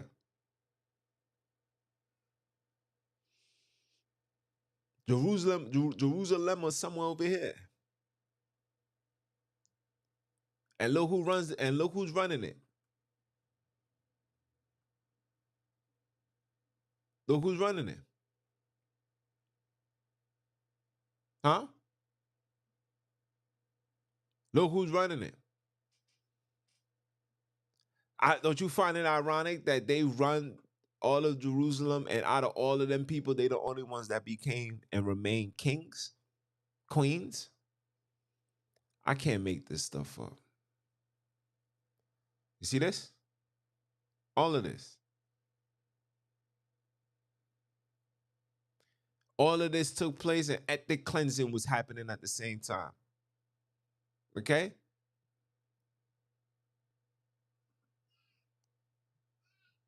Okay, this is Ethiopia. Then when you see the white, that means nobody, nobody owns it. That's a lie. We know all over here, all these people. You know why they left over here white? Because they know. And I want to say they know. All of them got their hands in here. It's like, yo, you can't be the only one living off the Holy Land. I want PC too. China is here right now.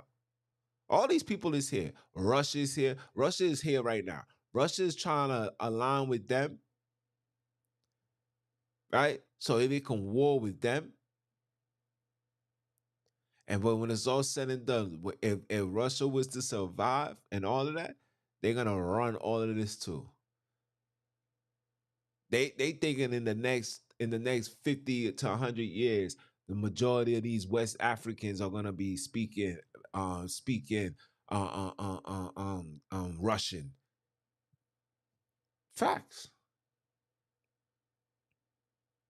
And they're gonna be speaking Russian over here. They people looking to have them speak in China.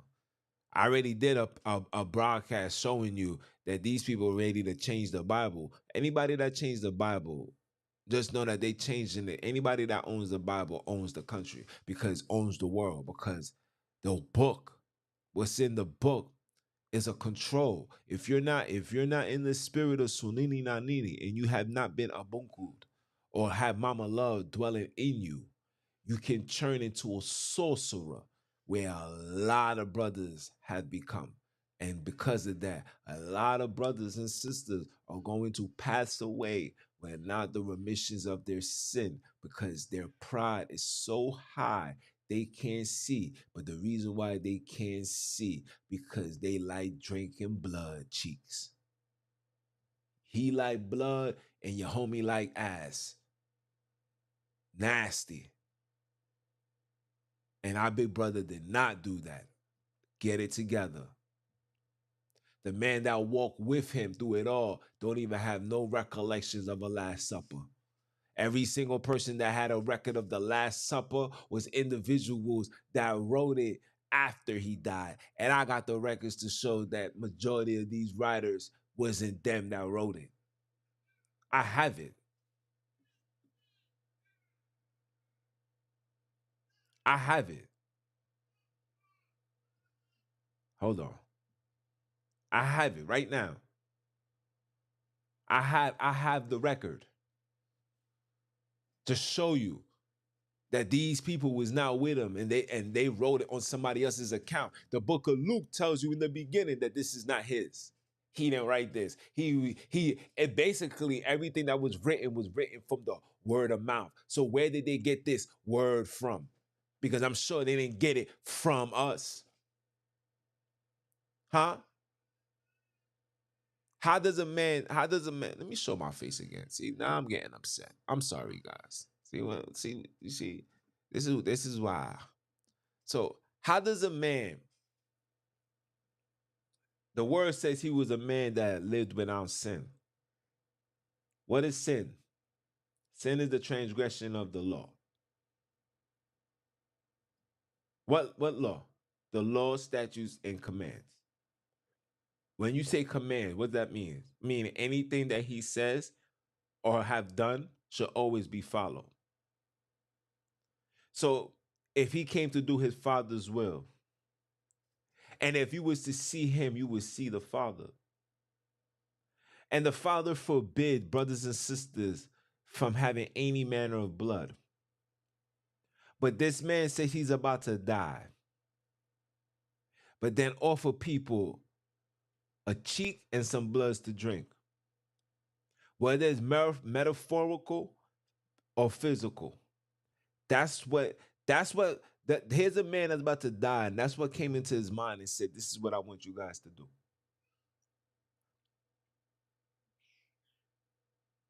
But when the word says that any man that drink any manner of blood, he shall be cut off from his people. So did he do that to get cut off from the people? Or they put that in there for you to follow it so you can be cut off from being the people and they can take ownership and you can remain the tail and they gonna be the head and they gonna be in control and you're gonna be begging for mercy and you're gonna be crying, but because you still drinking the blood, nobody is going to listen. Huh? Did that ever one time cross your mind? Did that ever one time say, hold on, how I've been keeping the laws all this time, I'm doing everything right, but I'm still the tail and not the head. What's going on? Why I can't move forward? Why I can't stand up? Why I can't walk in the path of righteousness according to the righteousness of all our forefathers? Why I can't do it? What's stopping me? What's hindering me? Could it possibly be that you sipping too much scissor? Sipping on some scissored, sipping on some sip. Could it possibly be that? Could it possibly be that we're not following the ways in order according to our heavenly ones, but we following the ways according to Paul? When I was in part of this organization, when it was time to cook, when it was time to do communion, who you think they was reading from? Yeah, my brother. Pull out First Corinthians, chapter such and such, and yeah, go down to verse 15. Go down to verse 23. Now go up to verse 11. And when everybody stop, everybody say, drink, for this is my body. And then eat. No, it says drink, for this is my blood. Eat, for this is my body. And then everybody's gonna put it in their mouth. Pause. But that's exactly what they did. Everybody put it in their mouth. And then they see you chew the ass cheeks. They're like that. And then when you take that last swallow, pause. They then tell you, well, amen. And then you clap. And then the music goes on. And then everybody start doing sinister things. Children is still on their phones, not even sundown. We go upstairs, we buying food, we drinking. All of this is taking place. All of this. When our big brother came and flipped over the money changes. But meanwhile, we exchanging money, we exchanging phone numbers. Listen, it was even exchanging panties. You heard? £10 included. When you drip, you ain't supposed to be out your house. You heard?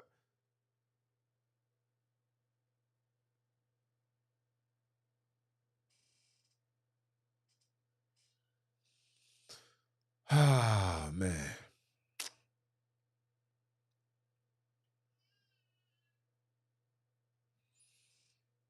Oh, man.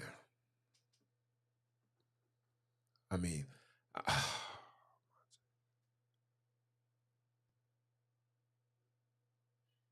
and then the sad thing is, this is the sad thing. The sad thing is that we will fight people. We will fight and fight and fight and fight and fight and fight this truth, knowing, bro. Even I'll be man enough to say it. Yo, there was time when I was a part of these organizations and I used to see things, I used to feel things, and I used to be like, yo, something ain't right. And I used to just be like, I don't want to forsake the assembly. I don't want to offend nobody. I don't want to do none of that. And then when you sit back and you like, wait, who wrote that?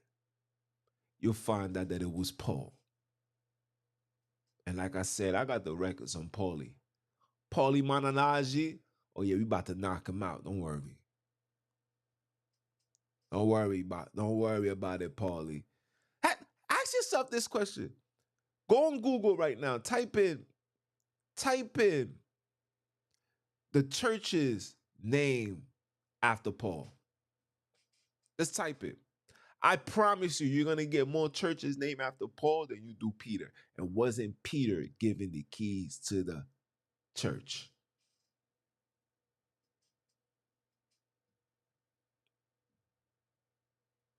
Tell me I'm lying. Ah, man. I'm sorry, guys. We gonna finish it. We gonna finish it. Let's finish it. See, I've been gone for so long, so sometimes it's gonna take a while for Mama Love to come inside of me and allow me to put my foot on these heathens and he grows next, man. Because these things like this, when I see things like this, I'm like, yo, bro, you guys gotta make it make sense, man. Look, you see how they messing with my visuals again? You see how they messing with my visuals again? You see it, right? Hold on. Hold on. You see it, right? You see how they messing with my visuals? Look, let me go back. You see how they messing with my visuals? Am I doing something wrong?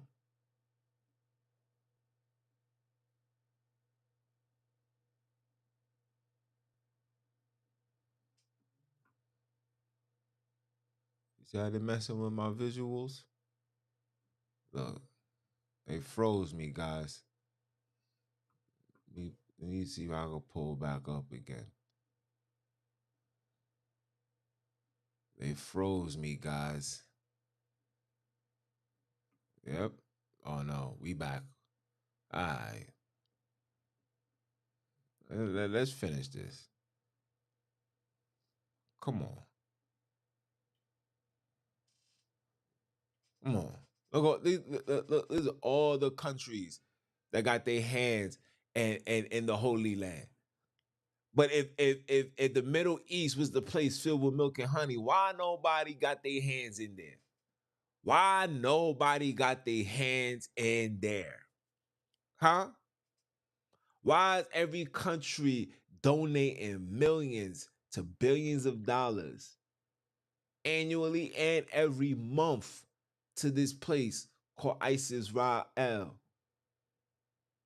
with when they supposed to be the ones filled with milk and honey? They supposed to be giving their money out to abundance to the people. But nobody don't question nothing. Because they gave you writers and put things in. Noah had 3 children. Noah only had 2 children, bro. You can read that in the book of Jasher. Read it for yourself. Stop with the madness. He only had 2 children. The mention of Ham came way after.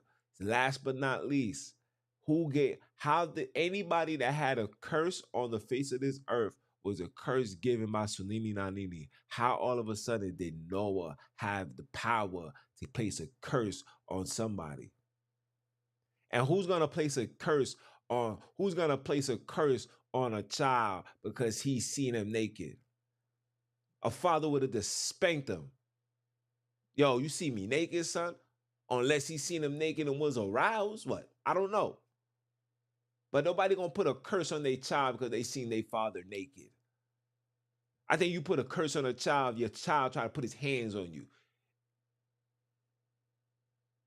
If your child try to sleep with your wife, sleep with your, you know what I'm saying? Like no person in the right mind is gonna put, please. My pops done came out the shower naked. I get either he put a curse on me. If I see my pops drunk, I'm just saying for me, I don't know. I don't know how I will be on that time. I could walk in there, see my pops drunk. He probably talking in his sleep. I'm like, hey, as the younger brother, what younger brother's gonna want to intervene? And but he probably didn't even have the knowledge to do nothing. So he let the older brothers came like, oh, now we gotta cover him. It's a different. You get what I'm saying? Like you can't allow these people to feed you foolishness no more. It doesn't make sense. What commandment did he break? Because he seen his father naked.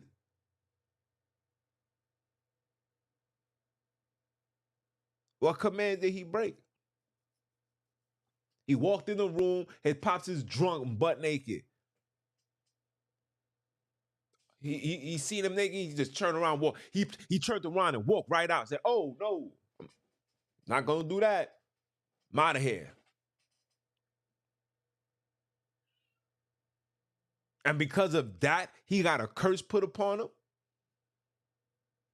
You still don't see the interjection? I mean, listen. He that got eyes to see, let him see, ears to hear, let him hear. Let us continue. The rise of the Bantus won't be televised. You understand me? Give all praise and glory to our heavenly ones, man. So nini na nini, man. For real.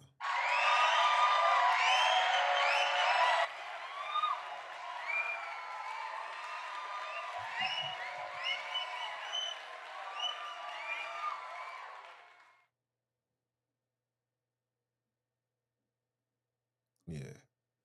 I'm sorry, guys. My apologies.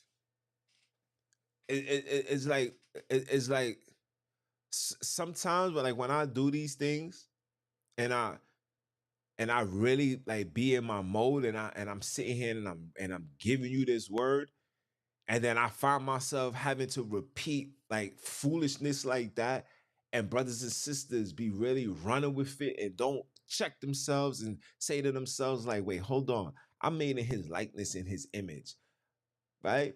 Certain things a father's not gonna do to a child. I'm not gonna instantly curse my child because he see me naked, bro. What parent is going to do that? What parent is going to do that? Let me ask you a question. Which sin was worse? Which one is worthy of a curse being placed upon somebody? Think about this. I'm gonna paint this picture for you.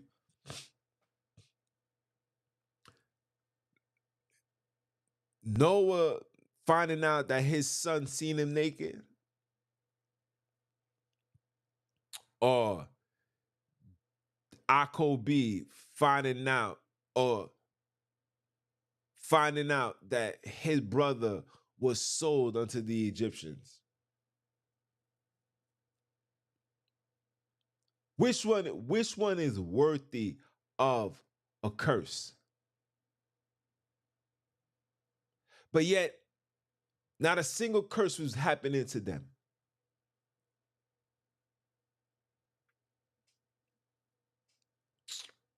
Not only was not a single curse happening unto them, but Reuben, according to Genesis 49, slept with one of Jacob's concubines, Akob's concubines. And did he receive a curse? But a man seen, a child seen, and I'm just basing on what was written.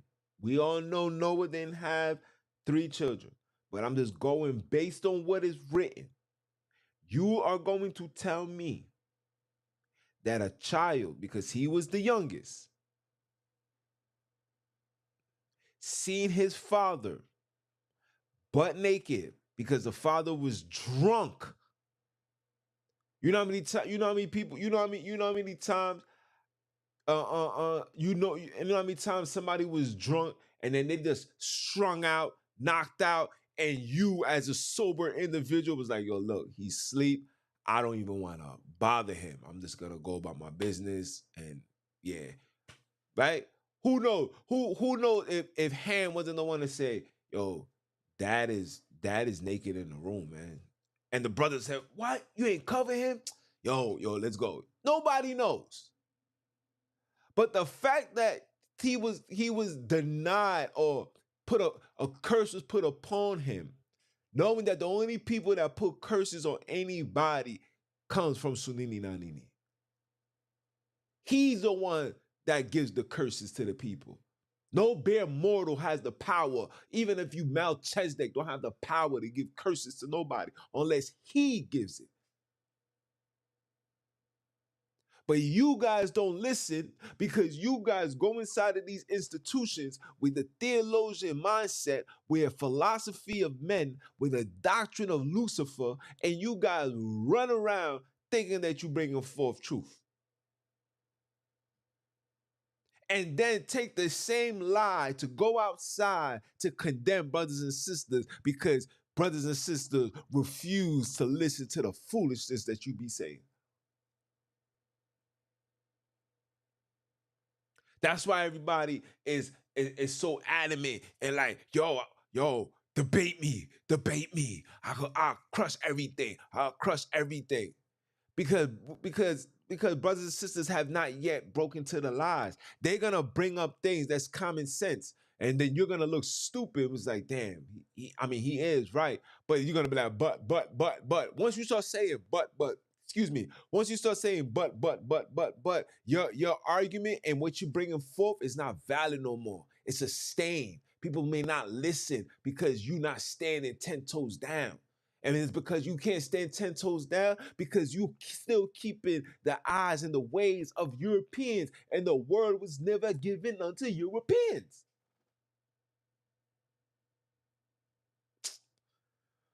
Ah, man. I mean, listen.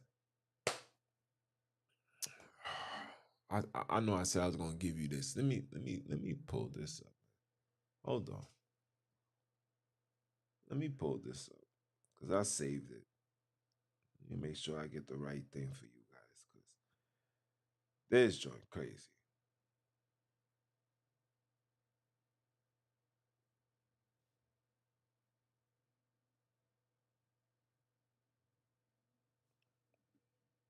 Let me pull this up. Hold on. Let me pull this up.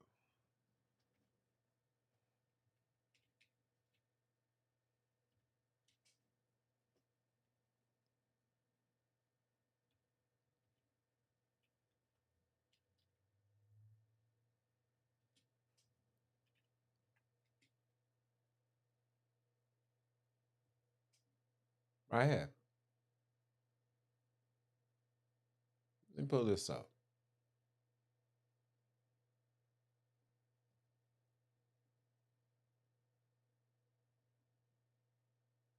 Let me pull this up.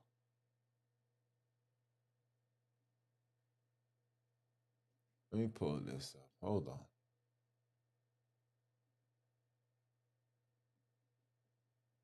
Look at this.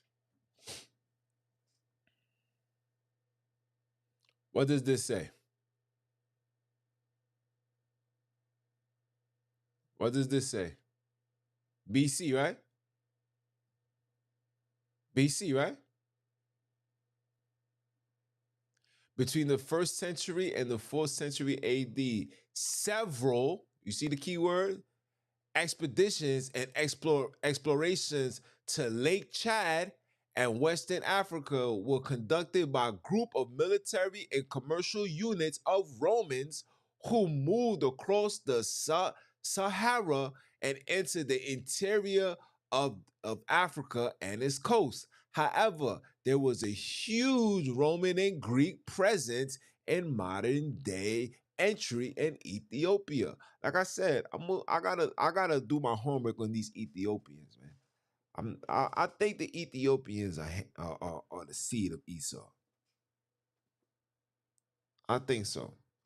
I'm gonna do my homework before I even like solidify and put my stamp on it. But yeah, we gonna have to check that out. It says the primary motivation for the expeditions was to secure sources of gold and spice from the Amul Paris places. Okay? Romans referred to sub-Saharan Africa as Ethiopia. They said Ethiopia, which referred to the people burnt skin. Also, Rome has available the memories of ancient Carthage explorers, Hundo the Navigator, being referenced by the Roman Plinary the Elder and the Greek Iranian Nicodemia, right? However, how much they were read, believed, or found interest or up to excuse me to the Romans is unknown. Okay, look through the Western Sahara towards the Niger River near the modern Timbuktu. Does that the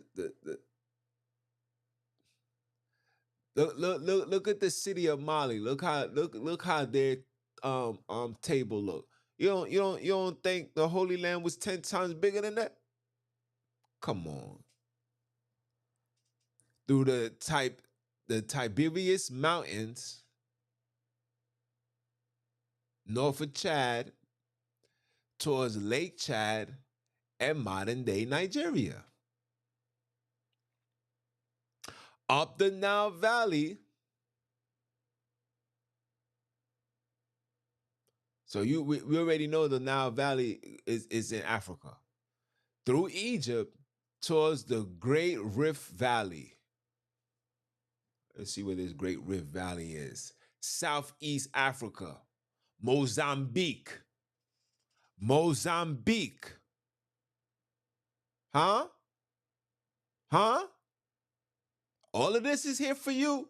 I screenshot everything just in case they want to take it down. Just in case want to take these words tonight. I got 4, 5, 6 pictures, baby. Are you dumb?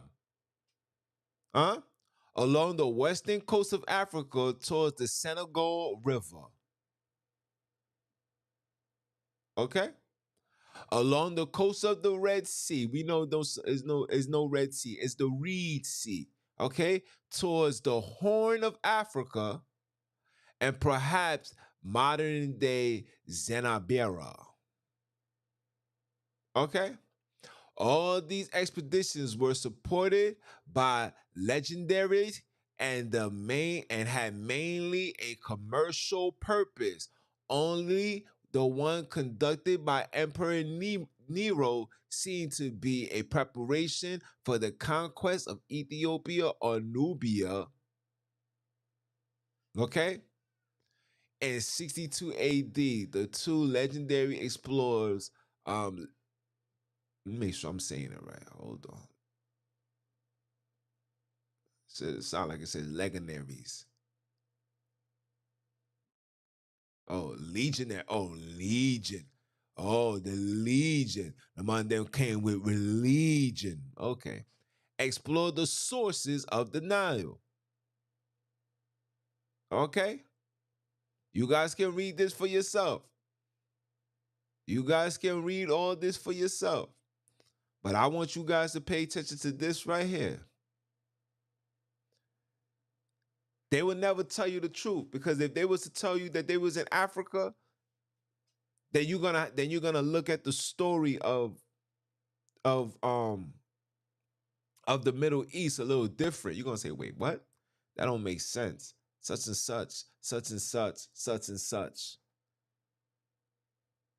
Because it don't make sense. It doesn't make sense that a man took his child to Egypt for 7 years and didn't come back speaking some Egyptian language, which 9 out of 10 times is African. Then to go back home, so he had to learn a whole new language. Or he's gonna speak. He's gonna speak. This like, let's put it like this: you live in Cali, you speak in your language. I'm living in New York, I speak my language. Your delivery. Prime example, like if you go down to St. Louis, right? When they say there, they be like der, right there. I like how when you shake a right there. But when you ask one of us, I be like, yo, homie, right there, right? Somebody say right there. I say some right there, right there. I'm saying there, right there, but I'm saying right there. You get what I'm saying? We still having the same dialect because we still in the same goddamn continent. Are you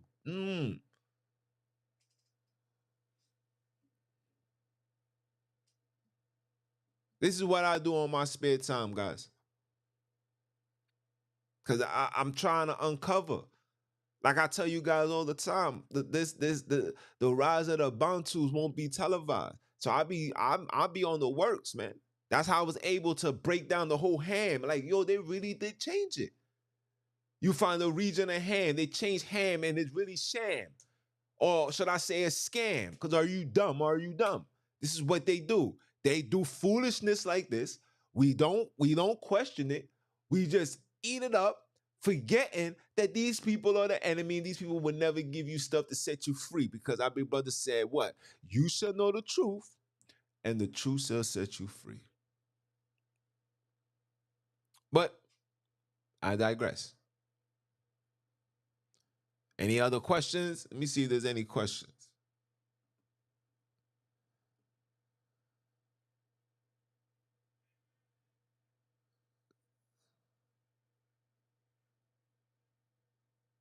Come on. Nobody, you know what I'm saying? Nobody, nobody in the word had the power to curse anybody outside of the heavenly ones. Nobody. So how did Noah all of a sudden curse this man?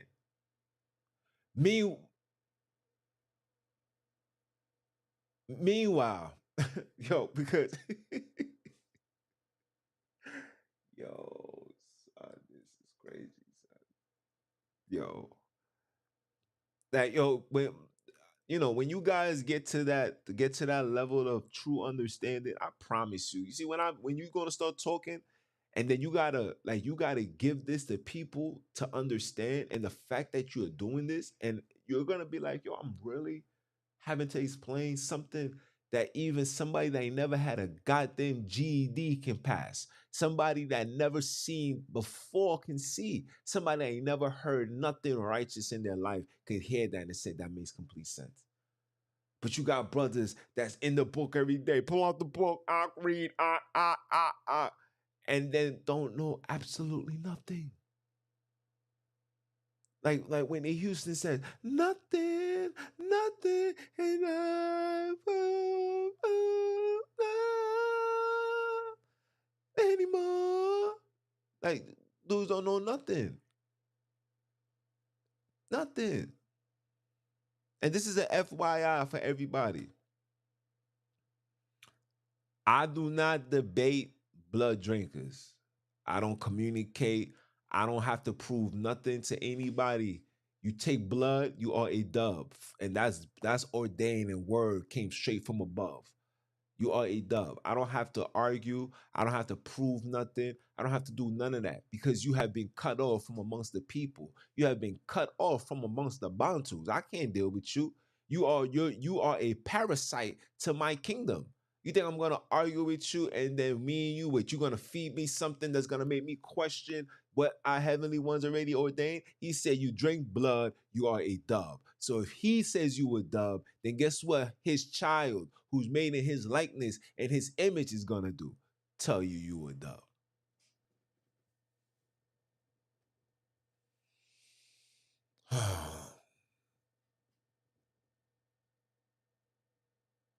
I'm gonna leave it as that, people. Let me scroll up. Happy Samba. Yes. Big bro is on here. Yo, Deadly Lioness. Show me how he's biracial.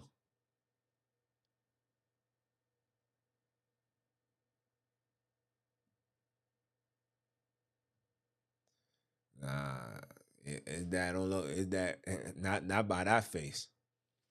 Is that you see that nose? It's not a. You gotta understand, sis. Listen, look. We gotta take away. We gotta take away all this Hebrew nonsense that they gave us, right?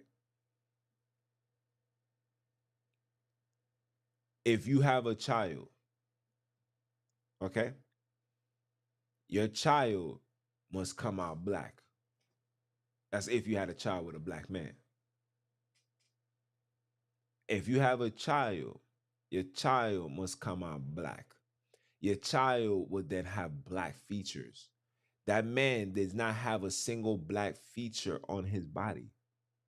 You see his hair, you see the nose, you see the ears. Them ears is huge. It's not black people features. That's kangaroo, dunkaroo. It ain't bantu. It's cuckoo. because whoever put him together was nuts. You feel me? Two different people. Ishmael are black. Abram, let's check this out. Abram is black. The Egyptians were black. So then Ishmael is going to be black. Ishmael is not going to be looking Arabic. No. That's what these heathens did when they came up with religion and then changed Abram's name to Abraham. You see how they had to put the ham in there? They had to make sure that our creator, and when I say creator, the forefather through Abram, had ham in it. So when they came up with the New Testament, they can justify themselves into it. Listen, Paul tells you that the covenant, it was no longer a word from God by the fathers, no longer the covenant made with the father and Abram to his seed and after. It was no longer that. He said out his mouth that the blessings come to you as long as you have faith. Just like how Abram had faith. When did Abram have faith? Matter of fact, while we here, let's go look up the word faith. Why not? Matter of fact, I'm gonna do it even better. Let's go straight to the Bible. Straight to the Bible, guys.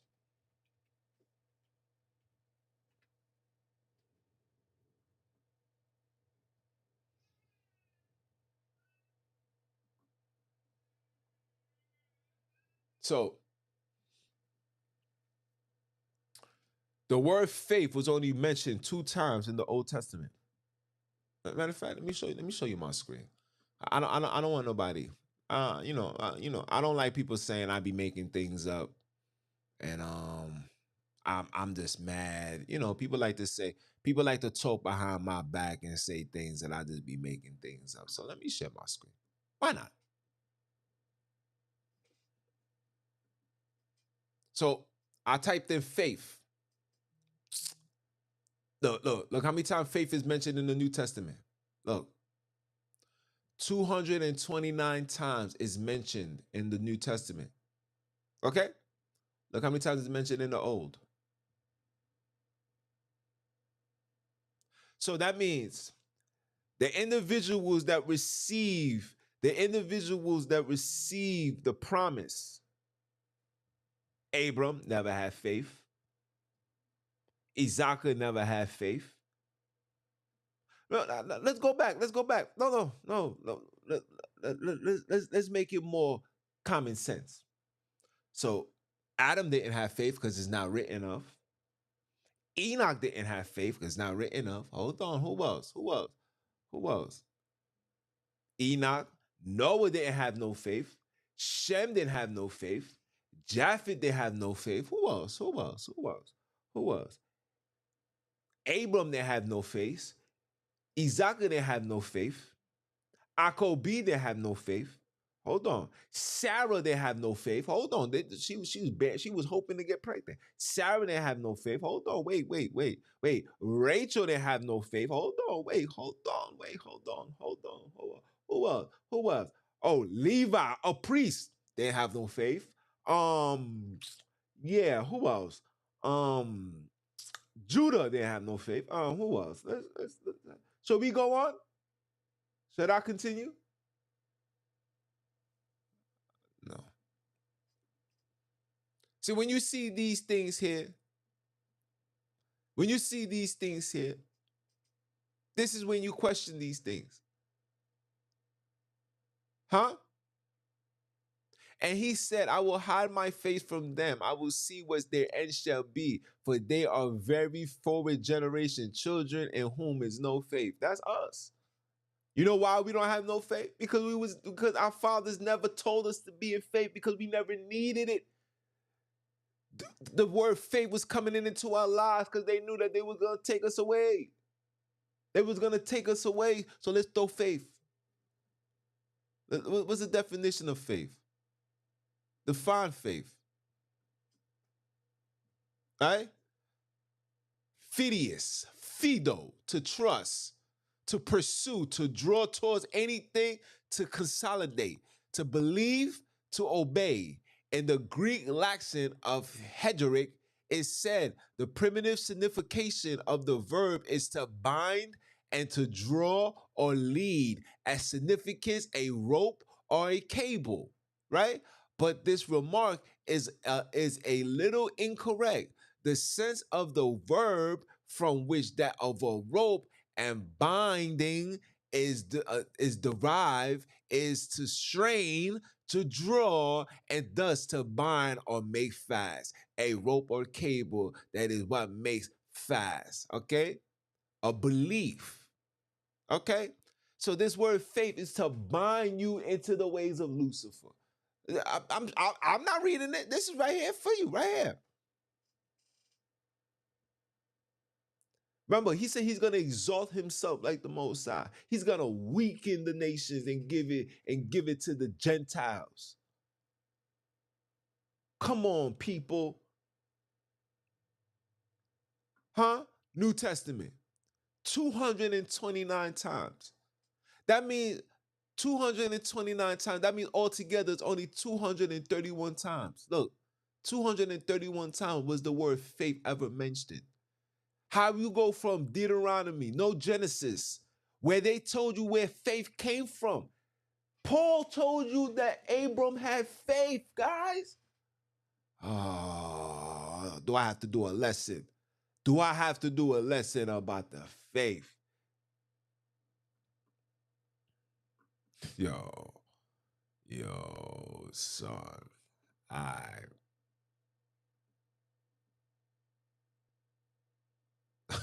yo.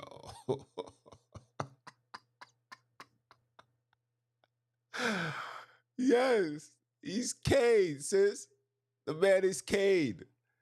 These are Lucifer's children. That's why I brought it out. That's why I said the devil has marveled himself. I wanted to go on. I wanted to talk about GOCC. I wanted to talk about IUIC. I want to talk about all that. But like I said, Umdala he's having his moment with them.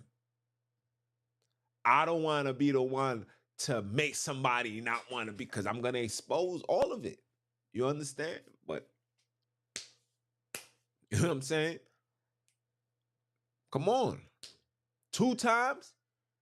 And then, like you said, he told you he's the father of faith. How you gonna be a father of something you ain't never even said?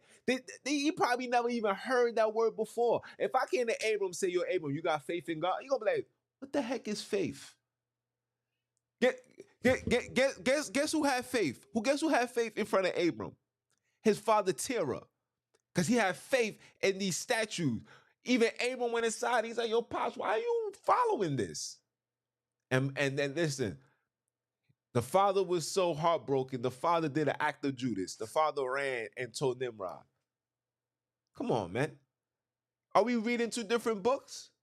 I gotta literally go out my way to show you things that you guys have. You know why you're unable to see this? Because again, you guys are still keeping these philosophies of these deceivers. These are deceivers.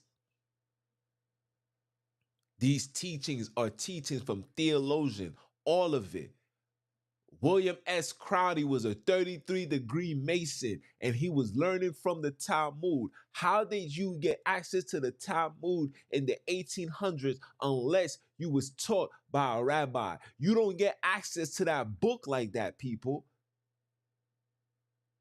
You don't get access to that book like that. So how did he get access to it? Huh? In order for you to even be in the same room with these individuals, these so-called rabbis and whatever, you had to be a part of their brotherhood, and that brotherhood was a 33-degree Mason. Huh? Like, you have to make that make sense, people. You do not become part of the brotherhood and not participate in all religions. Some of these 33-degree Masons, you have to I forgot what it says. You have to believe in Jesus or Allah. That's a lie. That's what they tell you. You gotta be willing to be a part of either or, because when you are, they're gonna give you all the reeks and benefits. You don't think? Listen, I show you pictures with Farrakhan with the I show you pictures with Farrakhan with the 33-degree Mason stuff on.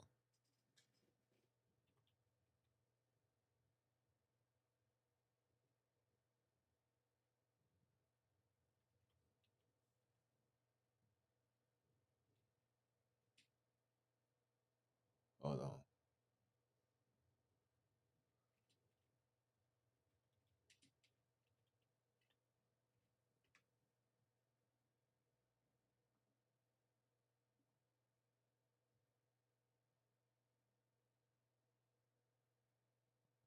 Pull this up.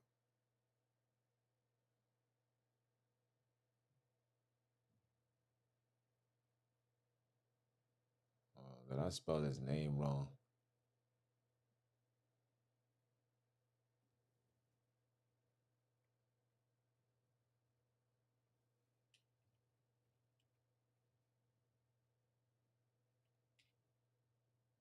Mm-hmm.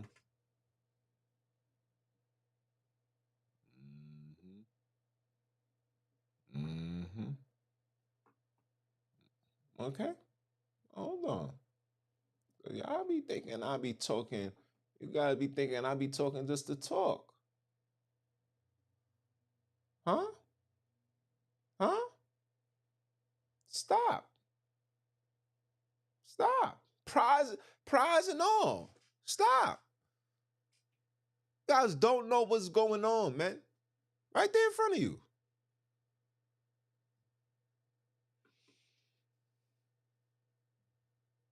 Right there in front of you. I don't got, you know what I'm saying? Um, Everything that these people tell you. Some reason why I brought it out today. The reason why I brought it out today. Because a lot of our people is being misconstrued. We being deceived. And we accepting the deception. And then when a brother says something like, yo, you gotta call on Sunini, they be like, what is that? Like automatically on the defense. I'm like, yo, fam, you're speaking your tongue. That's your language, bro. Get the Hebrew stuff out your mind. That you can't speak Hebrew. You guys, listen, they got these elders that been in the truth for damn near 25, 30 years and still can't speak a jot of that. I'm talking about fluent Hebrew because it's not your tongue. You could never, no matter how much you try, you could never get it. We speak with too much flavor and class. Go listen to one of these people have a conversation. You be looking like, yo, son, did he just spit on himself? Yo, what? What he said? Yo, bro, you all right? I'll play one of their music right now. You know what the heck is this? Like, come on, people. Come on, people.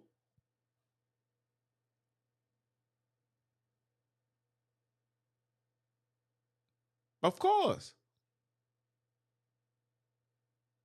Of course. Of course. Why he would not say that? Of course.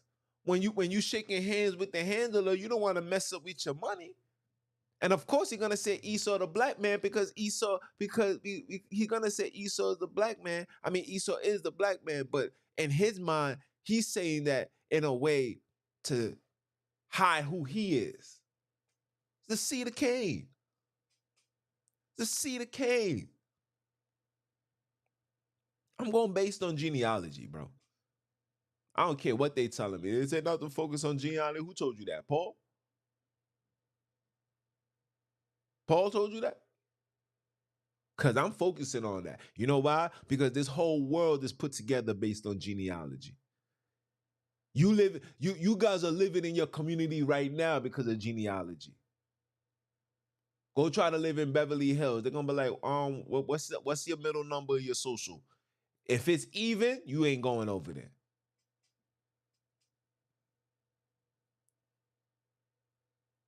Facts. can say whatever you want. I'm telling you how it is. Okay? This whole world is put together based on genealogy. Now you're gonna tell me she can't be about genealogy. It gotta be about that. Because when you say it's not about genealogy, it's like you trying to hide something from me. Are you trying to hide yourself, Cain? He told you in Genesis he would like to hide himself from amongst the people. No, we're gonna find you. We're gonna expose you. We're gonna let the whole world know who you are. We're gonna let the whole world know who your children are. We're gonna let the whole world know who the handlers are, who your agents are. We're gonna let the whole world know who your daddy is. We're gonna do it all. It's not gonna stop. It's not gonna stop. You know why it's not gonna stop? Because we at the end.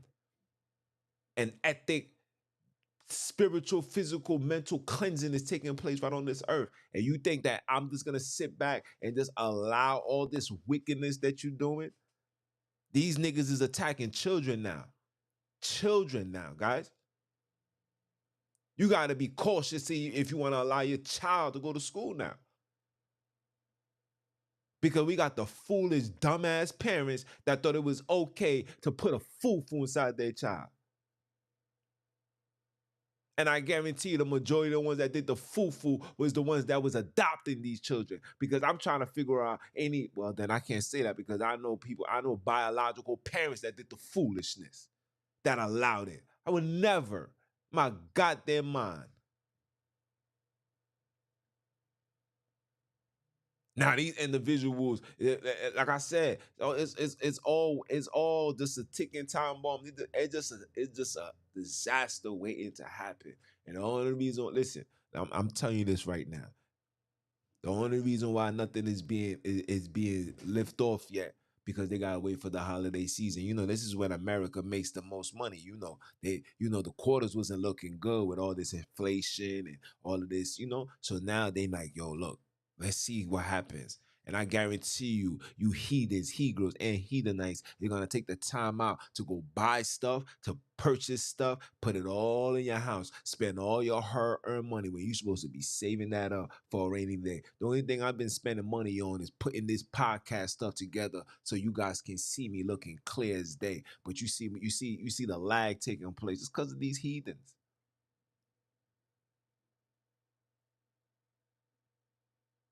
It's because of these heathens. Because when you bring forth truth, they'll do anything in their power to mess up with the works. Facts. But we got to get it together, people.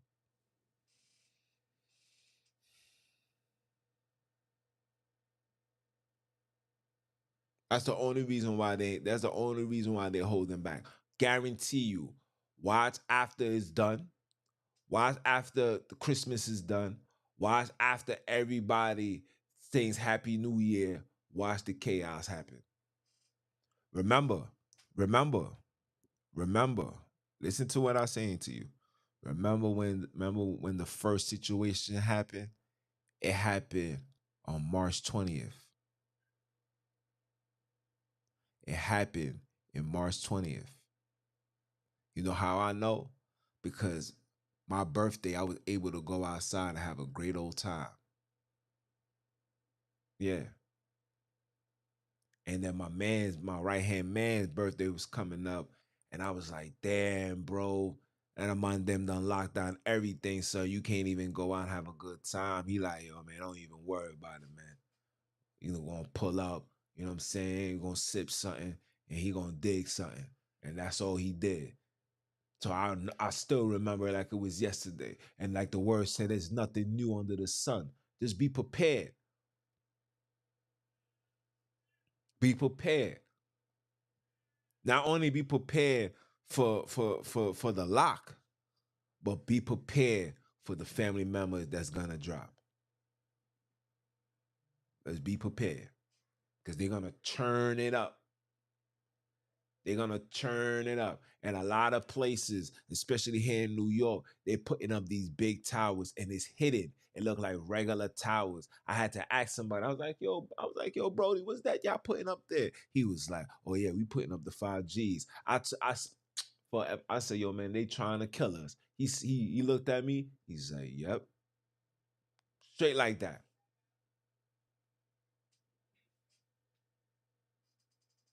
Straight like that. Yeah, see? Yep. Yep. Listen, man, I don't tell lies over here. I ain't got no time. I tell people this all the time. I got no time. I'm a man that stands on truth, bro. Especially in the times that we in, there's no time to be fooling around. I'm not here to seek validations, man. I'm here to save a nation. It's a big difference. Not seeking validation. I'm here to save a nation, bro. We're dying, we're losing, we're spiritually raped. We spiritually drunk. We spiritually dumb. We lost common sense. We lost morals. We lost principles. Women don't know how to operate like women. Men operating like girls. It's just complete chaos. Complete chaos. This is why I stay on an extra 5 minutes. This is why I stay on an extra hour, 3 hours. This is why. You know what I'm saying? Because like people don't really understand. It's like, yo, it's really crazy time we about to be in. You feel me? Like very, very crazy. And I'm doing what I gotta do. Like I tell everybody, you better do what you gotta do. Be prepared to move. This is prison. The prison walls has been broken. Get up, get now before these people close it. Remember when John and everybody was set free, when the doors opened, miraculously just opened and they walked out. This is it happening again. You better walk out.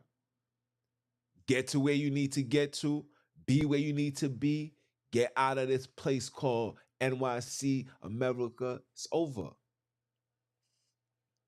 You better off going into the Caribbean islands. It's over. At least down there it's hot all year round. You can function. Black people are at their best when it's hot. When it's cold, we are weak. Physically, mentally, spiritually, and then on top of that, we are in an atmosphere where the energy that's in the air, the frequency is so low.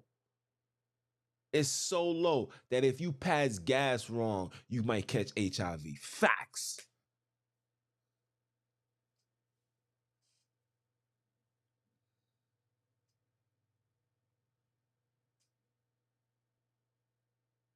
Yeah. Trust me, I know about the quarantine law. Mm-hmm. Facts. Like it's really time for us to get up out of here and really put ourselves in a place where we can really function and move accordingly. It's time for like, yo, think about this. Like, yo, don't you want to be in a place where you can open your eyes and see a whole bunch of black people, like black people acting like black people? You know what I'm saying? Like there are places and like I said, you see, I'll just show you the pictures with the people out in the Holy Land, and they'll tell you every time they send a message on WhatsApp, it's like, yo, it's so beautiful. I don't even want to come back. I don't even want to come back. And it's like nobody blames you. When I go, I'm not coming back. Packing everything. I'm packing all this. Don't want to come back. It's over for all this, man. It's over for all of this. You know what I'm saying? This is why we do the lessons. This is why I do this every Saturday. You know what I'm saying? Even when I be tired, even when I don't even be wanting to talk, like I didn't want to bring this out today. But Mama Love and Pop said, yo, this is what I want you to talk about. I said, okay. I don't complain. I wash my hands. I said, okay. It is what it is. Okay. But at the end of the day, this is prison. This ain't home for us. I had a conversation with my mom. My mom talking about, yo, when I get buried in this, if I die, da, da, da, da, da, da. I'm like, yo, mom, true say, I'm not trying to hear none of that. And last but not least, I ain't trying to bury you here. Like your soul, like your body, your remains can be in a place of wickedness. This place is evil. This is evil. Evil. This place don't even honor the dead. You'll be dead, and these people would dig you up just to take your clothes and your jewelry that they see you being buried in. I'm telling you the truth. Evil. Got dogs running inside of these cemeteries, pooping all over the caskets and all in front of the graves and all that. Evil. Come on. We're not even supposed to be buried underground, man. We're supposed to be put in caves. You're supposed to be put in caves. These people got no respect for you. Put them in the ground. Put them in the dirt.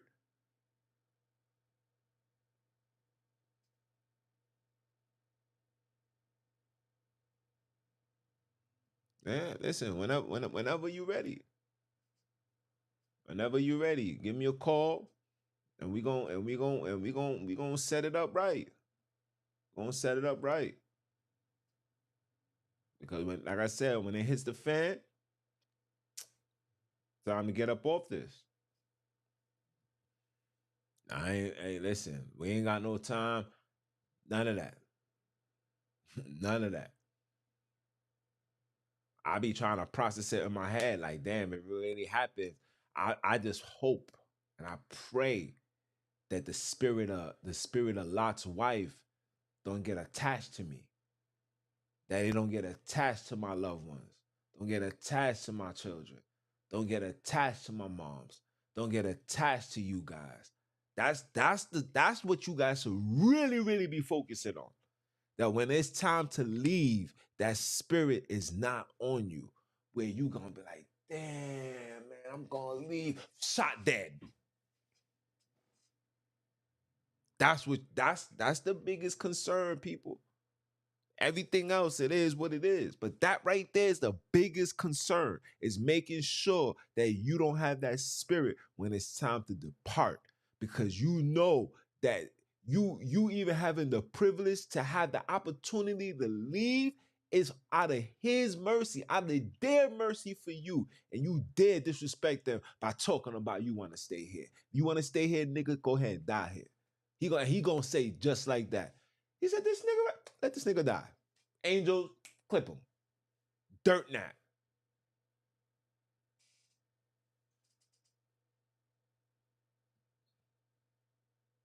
Facts. But listen, hey, listen, listen. That's my only thing I gotta say today, man. You know, I I said this joke was gonna be short, but you know how we do, man. I'm sorry. You know what I mean? I'm getting hungry, tired. You know what I mean? I gotta prepare for the podcast later on. You know, I gotta cater to my son. You know what I'm saying? I hope you guys have a good one. I will tell you guys, reach out to me on social media. If y'all don't got a social media, man, create one. You don't gotta put no pictures, no nothing. Just reach out so we can exchange information. Cause I don't want you guys putting I don't want you guys putting the your information on this social media, because you know there's a lot of perverts and evil ones. But yeah, the spirit of Lot's wife. I'm telling you, that's people are so focused on trying. I'm trying to be like Christ. I want to be like this. I want to be like that. And it's like, your fam, you still haven't overcome the spirit of Lot's wife. I'm telling you this right now. I'll order something, and this is for me. I'll order something. Like, I ordered mad stuff for this computer, right? I got the camera. I got the new camera. I got the lights. You know what I'm saying? It's lagging because of this stupid software. But I got the lights, I got everything. You get everything. And I ain't gonna lie. I'm like, oh, I can't wait for it to come. Oh, I want to play with it. Pause. You know what I'm saying? I'm on that type of time. And you're not supposed to be like that, because it's an object. It's not tangible. You know what I'm saying? It's just for me. It's just growing up, not having nothing. And when you have the opportunity to have something and buy stuff, you know what I'm saying, and sit back, and you know what I mean, and I be motivated because I have brothers and sisters reaching out to me and saying things like, yo, bro, yo, your lesson was powerful, or yo, man, that right there, that was the one. Or sister says, yo, we got a whole bunch of people following you, and I need you to keep doing what you're doing. Don't stop. Like, when I hear stuff like that, that motivates me. And then it's like, nah, I gotta make sure it's good. I gotta make sure it's great. I gotta make sure the light is, you know what I'm saying? I gotta make sure the light is perfect because my people deserve that. Sunini deserve that. You feel me? We over here looking our best. I wear jewelry. I wear $1,000 jewelry. I got a $40,000 watch. You know what I'm saying? That I got when I was hustling and all that. But hey, that's another topic in itself. But you know what I'm saying? I don't even wear it out. I only wear it 1 year, one time out of the year. And that's on my birthday. And I didn't even wear it last birthday because the wife couldn't come out. You know what I'm saying? I don't like looking too good and she not out with me to live like Hollywood. You heard me? So I left it. You feel me? But I'm telling you, you know, like things like that. Like who would want to spend so much money on this? Who would want to spend so much money on that? Like all of these things is necessary? Absolutely not. But that spirit. I don't care what anybody tell me. All these Hebrews talking about you can't be in the spirit, you can't be in the flesh, you gotta be in the spirit. Every single one of you guys is in the flesh. You know why? Because we're living in a society that promotes living in the flesh. I go on social media right now. You go on social media right now. You're gonna see something. You're gonna say, "Oh, I want that." Do you really need it? No, but you're gonna buy it because you want it. You're in the flesh. That's Lot's wife. That's what I'm saying. You gotta make sure that spirit is off. I'll talk about that more. I'll elaborate more on it on the next I'll do the next live. Bantu Princess remind me. You know what I'm saying? But I'm gonna get off. I want to see what's up with this lag stuff. Um, I'm gonna fix that, and then I'll see you guys on the next one, man. So I appreciate you, Deadly Lioness. You know, we come outside, you know what I'm saying? Mr. Hey, I was about to give you the outro, and I ain't even give you the outro, you heard? But yeah, continue supporting. Um, if you didn't watch the last episode, titled "Do Black Women Hate Black Men?" Very, very informative. You know what I'm saying? Like I said, every Monday is the time where I come out and I speak about hood problems. You know what I'm saying? What goes on in my hood, what's going on in your hood. You know what I'm saying? If you got something in your hood that you want me to talk about, bring it out. You know what I'm saying? And join the Facebook group. If you don't got social media, follow me on Facebook. You know what I'm saying? Repent or Die Podcast. You know what I mean? I got a whole group, everything. You know what I'm saying? Hit me up there. You know, hit me up on the WhatsApp. You know what I'm saying? And we outside with it. You know, like like I tell Big Bro, like it's time that we all get in a space of contact with individuals because you never know what may happen. You know what I'm saying? Like we need to, with all this wisdom and knowledge is cool, but we also need to be having plan A, plan B, plan C, plan D, plan E.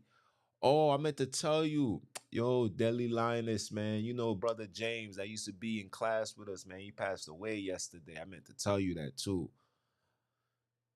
Yeah, he passed away yesterday. So, and I was supposed to bring that out in the beginning. Damn. My condolences to Mama Polly. Uh, you know, sleep well, pops. Uh, and yeah, create a social media. Come on Facebook. If you got a Facebook, tune in. Come through. Repent and Die Podcast. Just type it in. You're gonna find me. You know what I'm saying? Hit me with a message. Let me know it's you. You know, I'll bring you right along. You know what I'm saying? We building up a nation over here, man. You know, I need like-minded individuals around me. You see, I got you. I gotta put Deadly Lioness as a moderator as well. You know what I'm saying? I gotta have you guys on point. You know what I'm saying? So I'm gonna add you, Deadly Lioness. I'll do it probably tomorrow.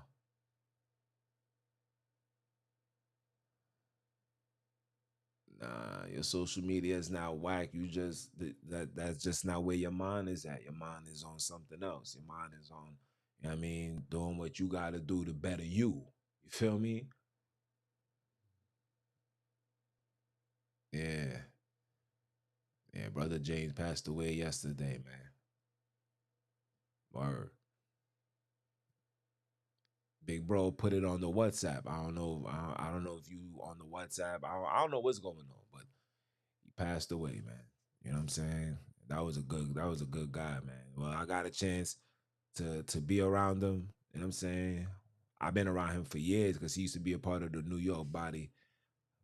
I got a chance to be around them. I also got a chance to reach out to him where I called him too. And I told him, I was like, yo, big bro, I'm gonna call you. He was like, man, looking forward to that call. That was the last thing he said on in the class. But I reached out to him. I left him a message. I was like, yo, big bro, it's me calling. And yeah. But anyway, it's your brother man from the motherland. I came to you guys live. Continue supporting. I'm on all podcast platforms. You can follow me on Rumble, Facebook, YouTube, Instagram, TikTok. I'm on all of that. You know what I'm saying? And I be talking my talk, especially on Instagram. You know what I'm saying? I speak my speak. You feel me? Um, and again, my condolences to brother James, man. And Sunini, Nanini, make the heavenly ones secure you a place, man. You know what I'm saying? And for the and for Mama Polly, my condolences. And I'll definitely, depending on when the funeral is, if I can't make it, I know they're gonna have a video and I'll definitely tune in. You know, I ain't too good with funerals. But yeah. Um, yeah, continue supporting. I'll leave it as that. That just put me in a different space. So for those that don't know who I am here, Mr. Keep My Foot on you heathens, you Hebrews in the newly installed heathenites next. Are you dumb or are you dumb? And I'ma holler at y'all. One. Oh look, this joint don't even want to cut off.